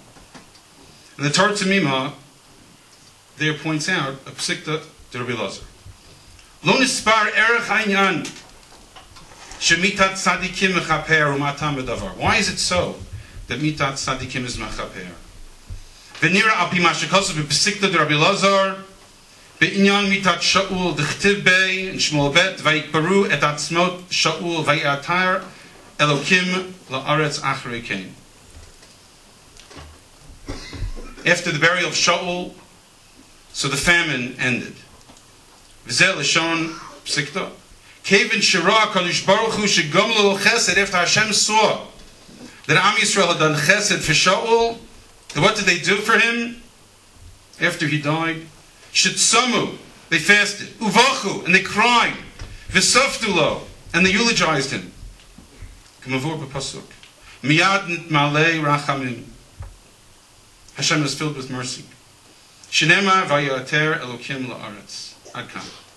Says the Torah Tamima, Mavur mizeh shelo hamita ba'atzma mechaperet ala hakavod v'ha'evel. The honor and the mourning. Shenoagin b'mitat tzadikim. The kavod zeh hu kavod Hashem. Yirat son. That our efforts are Evel and our Hespedim here and all over the world will bring kavod to Hashem and kapara for Am Yisrael. When I think of Rebbe Hareini Kaparas Mishkavo, I think of the tefillah based on Talmid Bei Eliyahu. La'olam ye'ya adam yirei shemayim b'seiter v'galui u'modeh al ha'emet v'dover elmet bilvavo. Person should be a man, an adam. He should be yirei shemayim b'seiter v'galui tochel kibaro, and he should have integrity. Dover emet bilvavo. Each part characterizes Rebbe Zatzal. And I also think of the Rambam in Hilchos Deot, Perikei Halacha Aleph. Kishem shechacham nikar b'chachmato u'v'deotav. Just like a chacham is outstanding and recognizable in his wisdom and his knowledge. V'hu muvdal bahem mishar ha'am, and he stands apart from everybody else. Kach tzarech shehiyeh nikar b'ma'asav. So too, he has to be distinct and different in his actions. B'ma'achalo u'v'mashkeu, in his eating and his drinking. U'v'diburo u'v'hilucho u'v'malbusho, in his speech, his walk, his dress. U'v'masov matno, in his business. V'yukol ha'ma'asim ha'elu, and everything that he does, na'im u'mutukanim biyoter. They should be exceedingly beautiful and pleasant. These words also characterize Rebbe Zal.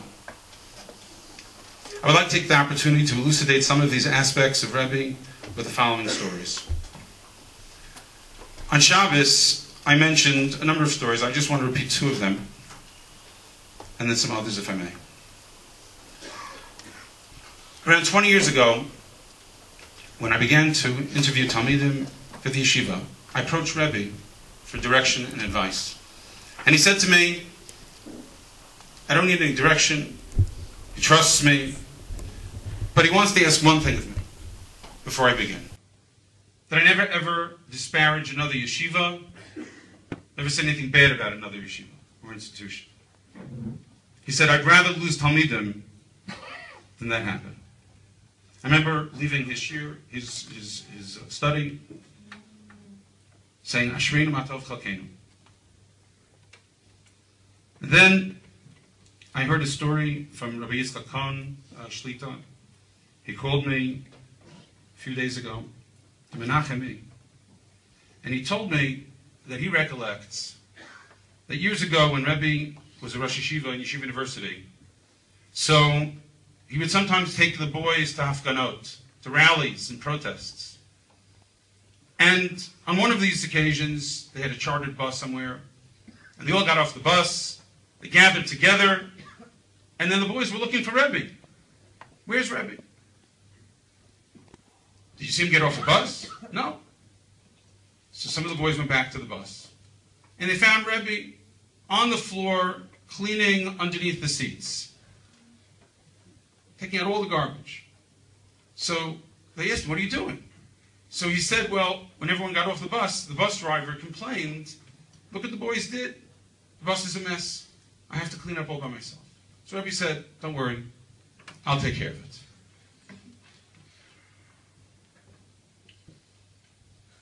This chesed of Rebbe extends to every sphere of his life. A number of years ago, in terms of just psak halacha, a student from another yeshiva, nothing to do with our yeshiva, a student who knew me had a terrible shaila, very difficult, complex shaila. The student was a Baal Tshuva and was returning home, and the home was not going to be supportive in any way to this person's Shmiras HaMitzvos. And the person needed guidance and all sorts of heterim. And the person wanted to know if I could be of help, maybe Rav Lichtenstein. So I hesitantly approached Rav Lichtenstein. Does he have time to meet with this student? And he asked for the details. I started to explain it to him, and I even offered. I said, listen, Rebbe, we had done this before sometimes. I said, I can get the shailot, and I can give business them answering this question. Once I called him up, and I said there was a certain university, that there was a question from talmidim there, and Rebbe said, no, there's a Marada Asra there. And I said, Rebbe, I happen to know that, based on the question of the person said to me, they were in the middle of switching Marada Atrot, and right now there was no one there. He said, I didn't hear of such a thing. So I said, okay, that's what he told me. So Rebbe said, I will not answer the question until I verify that this person said it's true, that there's no Marada Atra there. And only after he made the calls and found out, then he was willing to accept the question. And often Rebbe would say to me, you know, this is a question you need Bekiyas and Shuvos, ask Rav Amital. Or sometimes he would say to me, this is a question you need Bekiyot and Chashmal, ask Rav Rosen. He wouldn't rush to be the one to give the answers. I would also like to talk about a different type of chesed.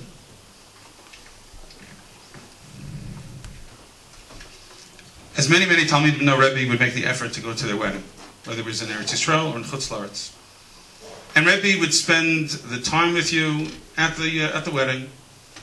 He would show up on time, and I remember in my case, he saw I was very nervous, and I didn't know what to do with. I was standing in front of Rebbe. I'm a nervous chassan, and what am I going to talk about with him?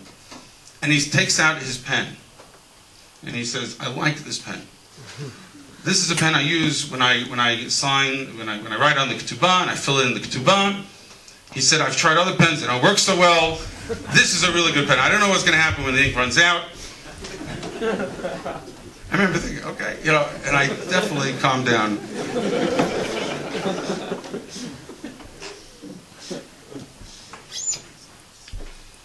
Around a year and a half ago, Rebbe was Masada Kedushin for my daughter and my son-in-law, and we very much wanted Rebbe to be the Masada Kedushin.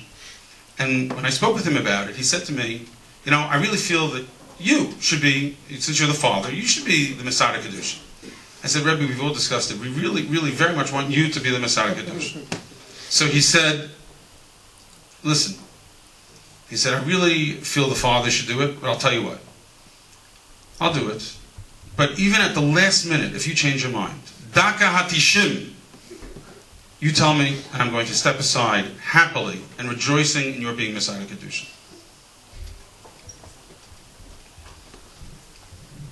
Rebbe told a story once at a kenes that we were at. He said he had a dear talmid who unfortunately went off the derech once, and Rav Lichtenstein said he was terribly hurt.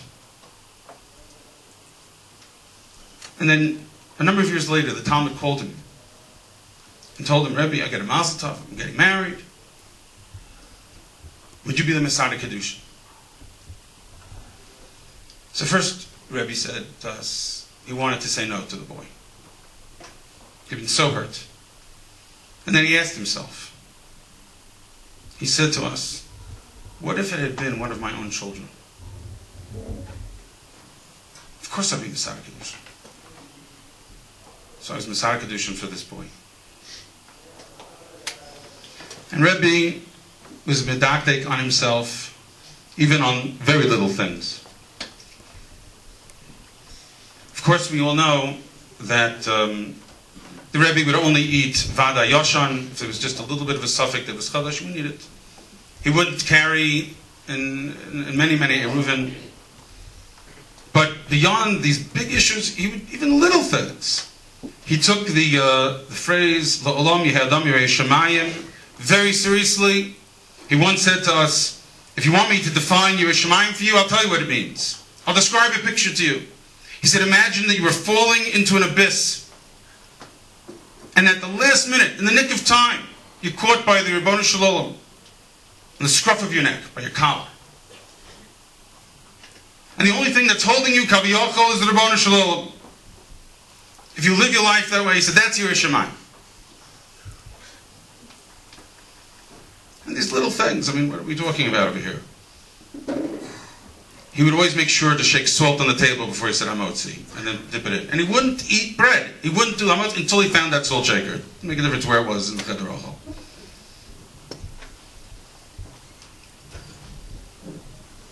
He wouldn't drink water before davening in the morning. You know, according to almost all poskim, it's fine. But he wouldn't drink water. Lo sochel adam included even the water for him. Of course, he would wash before tefillah, even mincha mariv. And even when he was very old and infirmed, he still did it, even though it was very difficult. I remember also, before exiting the men's room, he would wash 3 times all the time. So I thought, okay, it was a nice kaped. We once had a conference, and in between the sessions, people got up to go to the men's room, and Rav Lichtenstein got up, also we were all going. He takes a cup from the table to bring it with him to the men's room so that he could wash the Tilas Yadayim. These little things. One last thing with regard to this little diktukim, and soon. Rebbe once came to my parents' home for Shabbos, for Shabbaton in Woodmere, and he asked us what time can he arrive at the home on Friday. So we said to him, Rebbe, whenever you want to come, we'll be here. So he said, okay, I'll be here. I'll be there by Chatzos, midday. He said, Rebbe, you have family in New York. You have plenty of things and people to do, talmidim to see. You take your time. We'll be totally available for you whenever you want to come, whenever you arrive. And he said, no, it's Erev Shabbos. I said, how can you leave it till the last minute? I will be at your home at midday in Kach Hoya. There's a lot more to say. I would just point out just a few more items about Rebbe's being metukan biyoter, pleasing and elegant in all his ways. He was spiritual aristocracy. He would not drink out of a bottle of water directly. He would only use a drinking glass or a cup. He was really kapeda by him. He was always neat and clean, of course in dress, but on that Shabbaton when he was at our home. So I remember when I woke him up in the morning, he'd asked me to. That's the only way I would do it. And afterwards I went to check on him to see if he was okay and how he was making out, and he was fine. And I saw the bed was completely made. And he had gone to sleep, by the way, in case anyone was thinking it was made differently from the way it was made before he arrived. But it was made. And of course, he never spoke in a vulgar manner, but not even in a pedestrian manner or in a quote-unquote normal manner. We're familiar with what he would call, a 3-part answer was a tripartite answer. Abuzraya was not a branch of law, but an appurtenance. And a shir every other week was a bi-weekly shir. This was Rebbe, spiritual aristocracy. And I'll conclude the very first year that I ever heard from Rebbe, 31 years ago, was in YU in Lamport Auditorium. Here we are in the Gush Auditorium. I heard the first year from him in Lamport Auditorium. It was 2 days before Parshas Mitzorah, a little bit before Pesach. And Rav Lichtenstein emphasized the Mishnah in Psachim, B'chol davador chayav adam lerot et atzmo ki'ilu yotza mimitzrayim. Ki'ilu yotza mimitzrayim. Every generation, this person is obligated to see himself as if he left Mitzrayim. And then he quoted the pasuk that you say to the Rosh, "Yigarat levincha b'yomahu leimor, ba'avur zeh asa Hashem li, b'yetziasi, b'tzeisi mimitzrayim." Just for me. Just for me. And Rav Lichtenstein said, the obligation here is to feel not that somehow we were one person swept along with the rest of Am Yisrael, but even if it was just us, in the individual sense, just you, Hashem would have done all of Yetzias Mitzrayim just for you. And he said that each of us counts. What each of us does matters. It matters if it all depends on you. And for us to be exactly like Rebbe is of course impossible. But I would only say that Rebbe would say to us, do your own very best. You may be surprised at the heights you may reach. Rosh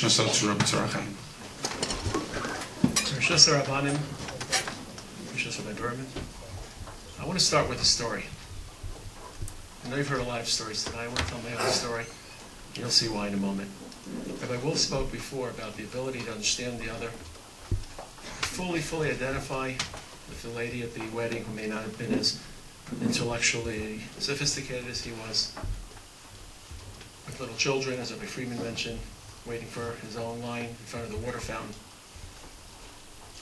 A few years ago, Rebbe invited the special needs boys from our Darkeinu program into his office for their farewell meeting with him.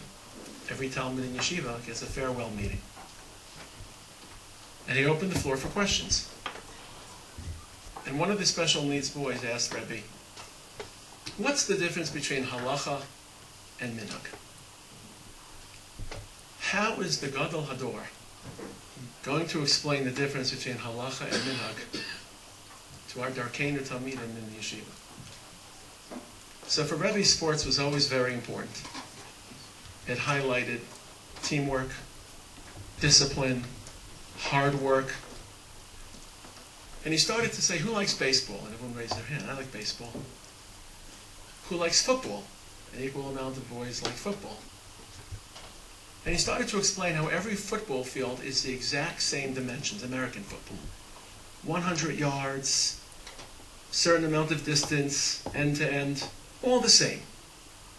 Baseball stadiums, all different. Some have the flagpole, the end of the home run area, a little closer to the right, a little closer to the left. Longer distances, shorter distances. And you can feel the enthusiasm in the room as the Gadol Hador explained the difference between baseball fields and football fields. At which point, as they were fully engaged in the difference between baseball and football, Rav Lichtenstein said, halacha is like a football field. It's the same no matter where you are. Minhag is like a baseball field. Depends upon which town you happen to be in. You've heard dozens, if not maybe hundreds of stories tonight. And as I walked through the halls of tears, halls of pride, I was asking myself the following question today. Why do people tell so many Rav Aharon stories? We tell stories about everyone, but somehow to me at least it feels that the dosage of stories, as was evident tonight, which we retell about our Rebbe, is so much disproportionate to the stories we tell in our lives about everyone else we know. Part of it is because we all knew we were living a legend. Very often we look back in our lives and we realize those were legendary moments. How often do we realize it in real time? That is how large his persona was. We knew we stood in the presence of greatness. We knew we were part of history. We knew there actually was a talmid, a friend of mine in the 80s, who would walk around with Rav Lichtenstein literally with a notepad, the first stalker of Rav Karoll, before Rav Karoll began to stalk, and literally record every single wave, movement, body gesture, because he was a historian, recording history. But it's more than that. If someone asks you to describe a girl you want to set up for a shidduch, you're not going to tell a story. You'll say she has this quality, that quality, this. If someone asks you for a resume for someone for a job, you'll describe the person. Somehow, he was indescribable. So we just abdicate and tell stories. We just give up. We can't. Everything will be partial. Everything will be incomplete.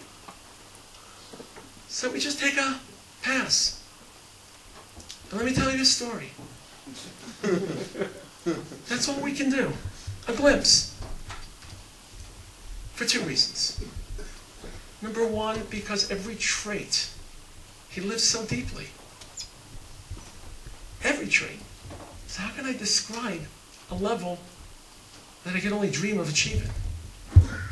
Tell a story, maybe that story will try to capture it. We delude ourselves into hoping the story will capture, but it falls short. But it's not just the depth of how passionate and driven and committed and disciplined, everything you've heard tonight, kind and gentle and aristocracy and regal and scholastic and erudite. But it's also the way he just combined all of that. I asked Rav Danny Wolf, who's here tonight, one of the mashgichim in the Yeshiva, I just needed help today. He helps boys. I said, help me. How would you describe him? So, Rav Danny, for the last 6 or 7 hours, I really agreed with you, and now I feel that that's insufficient. Rav Danny described him as a juggler. He kept so many balls in the air. Imagine a juggler who juggles 25 balls. I don't mean responsibilities and tasks, but traits. And I really was excited about that. And then I realized they weren't separate balls. That assumes they're separate balls, and they were so integrated. I always quote my Rebbe, Rav Amital Zecher Tzadik Livracha. I hardly ever quote Rav Lichtenstein. Because you can't. It's not a story, or an idea, or a chiddush, or a trait. He built us from the ground level to the top floor. Every trait you'd want in the moral theater, every trait you'd want in avodas, every trait you'd want in Beinot, every way you want. Lamdos in life. I was amazed to see how the ideas and the structures he built for us in the classroom about atosis and avodah zarah simply overlaid to life. There's one word I never heard him say. I want to tell you about a word I never heard Rav Lichtenstein tell me. As you described tonight, everyone so beautifully, he understood that there was value in reading the broader and the best and brightest it has produced, and he forayed courageously into literature and into... I never heard him use the following word, which everyone uses when they quote Shakespeare or Wordsworth or Milton. He never, ever used this word. He never said the word lahavdil. Never. Did you ever remember him saying it? And he was so authentic that to say the word lahavdil would mean it's a separate ball, it's a separate part, and it can't be introduced. Because it's all part of his avodas Hashem. So here I am, Rav Ben, I still don't have it. I just know what it is like. I know it's like the Rabbanu Shalom. Kivayachal. We have to say that word kivayachal. We take ideas, experiences, elements that are different, that human beings can combine, and combine them. To make barad, veish, mislakachas b'toch hamayim. Fire and water. And now this is godless. People talk about him as an open-minded person, progressive, liberal, taking new stances. As some of the Rebbe mentioned before, he's extremely, extremely conservative in his psak. He's not someone you wanted to consult if you wanted a kula. unless it was a very, very severe and unique case. He knew how to be Megil in cases of human need and human crisis. And how could you be open-minded and closed-minded together? How could you be conservative and liberal? He was sophisticated, the most sophisticated person. I used to come home from shul Friday night. After an hour and a half minimum, his Friday night sichot, my wife would ask me, what did Rav Lichtenstein speak about tonight for an hour and a half? He said, tonight he said that Moshe was a good person. And my wife would ask me, it took him an hour, not really, an hour and a half to tell you Moshe was a good person? It was like a diamond. He spun it on its axis. What does it mean to be good? Was he good to God and to people and to history, and two types of history and two types of good to people, and goodness and kindness? And the people that are that sophisticated generally are prone to moral relativism, to everything being a swirl and no black and whites. He had moral courage. He had a clear sense of right and wrong, and he called us out. Rabbi Wolf mentioned before his courageous stance with the airliner. I lived through his courageous stance in the Lebanon War, the Shabra Shatia, where he was one of the lone voices who courageously took unpopular views and claimed this was a... And then once again in 1995 after the Rabin assassination, one of the first to acknowledge this came from our people, and this is something we have to be embarrassed about and conduct. How can sophistication, which generally recognizes differences and acknowledges the other opinion, how can it reside so coherently with stark and clear moral courage? You sat in a shiur, the entire world outside was folded into that tosfos. The world dissipated. Nothing mattered. It was a journey to the far reaches of the universe, because where would you rather be than hearing an eloquent, majestic shiur that touched every single synapse of Shas? So Torah-centric, but yet facile and agile in addressing both contemporary issues of our society, state, secular, as well as just reading about his world and teaching us to love our world. But as Rebik said, and I've been struggling, Rebik is listening, I was struggling the whole week until you said it. What was his trait? What was the trait? I wasn't sure. Was it humility or service? Service or humility? Was it the humility that created service? That's the old Rebik. You convinced all of us. There was a sense of service, of avodas Hashem as an eved lifnei Rabbo. As he told us once, religion means having the shoulders to bear the weight of religion without being crushed by it. To bear the weight of religion. Religion is a weight, and you carry it. And I want to talk about just two things that to me I'll never forget. These are not stories. These are echoes and images. He taught us to scream. What does it mean to scream? Who can forget his Birchas HaTorah? Literally piercing the heavens. Who can forget his Or Zarua Latzadik? Launching Yom Kippur at the top of his lungs. Who can forget at the end of a tinus, our bodies weak and tired, our throats parched, and all of a sudden you walk into the Beis Medrash, Dirshu es Hashem b'hi matzah, listening to his Haftarah. Who can forget his Yud Gimel Midos? Who can forget his Tehillim when his father was ill? Why was that so important to us? Because in the modern world, it's not appropriate. It's not proper manners to scream. It's aggressive. It's not sensitive to other people. You talk in a whisper. You're more genteel. You're more refined. Screamers, we're not shouters. It's uncivilized. There was no one more civilized than Rav Lichtenstein, no one more regal. He walked into a room, as Rabbi Schreiber described, and you knew a prince had walked into the room. And everyone moved away out of fear, respect, and awe. But when you're standing in front of HaKadosh Baruch Hu, you scream. And all that respect and all that, so to speak, dignity, the David mecharker b'cholos. You scream because you don't let fine manners and good graces and decorum. You're standing in front of the Rabbanu Shalom. You hold nothing back. And who can forget not just how he taught us to scream, but how he taught us to dance? Who can forget him? I'm not sure if he was hugging the Torah or if the Torah was hugging him. What's in Simchas Torah? Or how he danced from the moment the Chas and Kala came into the circle in his prime till the moment the dancing ended. The moment to the moment. The most dignified person taught us how to be explicit and open with our frumkeit. Not exhibitionist, not preening, not grandstanding, but he taught us that an Eved Hashem doesn't worry about his dignity, what people will say, about mannerisms, but raw, pure, unmitigated Eved Lifnei Rabbo. And that fed his humility, his midos, his kindness, and everything that was said tonight.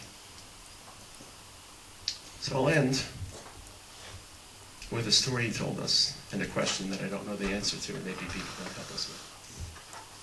He once told us that when you have a moral quandary or question, don't ask yourself what to do in theory in abstract terms, because in the swirl of the moment, under pressure, your conviction can melt. Ask yourself, what would someone whom you respect, how would he respond? Have a moral example. Make it real and compelling. Make it vivid, not abstract and theoretical. Yosef sees his father's image. Yosef's a tzaddik, but under the pressure, he needs a moral model. We asked Rebbe, who was your moral model?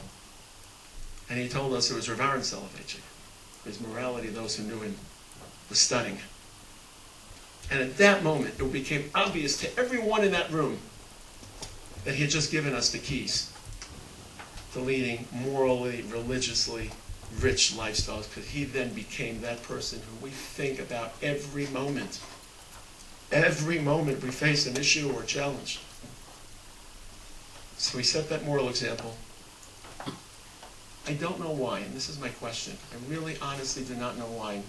In honor of his authenticity, it would be false and fraudulent for me to fake it in. So I don't know why he became our father so deeply, but we all feel like we lost our father. We had a father.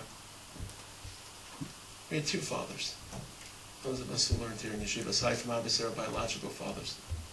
And they each introduced us to the Rabbanu Shalom. Rav Amital brought that loving grandfather, the loving father into the Beis Medrash. And Rav Lichtenstein brought the Melech, Malchei, Amlachim, HaKadosh Baruch Hu into the Beis Medrash. And we were zocheh to see them integrated. And I don't know how and why he became our father, but he did. And he didn't inspire people. There are many sources of inspiration. As everyone said tonight, he challenged us. He challenged us. His word was challenge and demand and expectation and duty. He changed our vocabulary. Not by his tongue and not by his immense and formidable vocabulary, by his passionate, authentic, unflinching behavior. And if we're able to live a challenged life, not to give ourselves passes, not to take easy solutions, but to demonstrate some of that challenged life and be capable, as Rabbi Schreiber said, of a little bit more than we were capable before, then hopefully we'll be as chus v'his neshama teizich Baruch. We've teaching and carrying Sfarim and doing the things we remember him doing. But I want to leave you with a different vision. It's the vision I've had in my mind the last few months. The Mishnah in Avos says, Minayin shafilu echad sheyoshev va'osek b'Torah, she'akadosh baruch hu kovea lo sachar, shenemar yeshev badad v'yidom kinat. For he has taken it upon himself. All the years, Rav Aaron never was able to learn by himself in the Beis Medrash because people always came to ask him questions. The last few months, I had the vision in my mind of Rav Aaron sitting there. People stopped asking him questions. It was hard for him. He would shuffle in, Yeshev badad v'yidom ki natal alav. Till the last minute, he was carrying the load of Torah. He needed to show up to the Beis Medrash because that was his home, and somehow he carried the burden of Torah.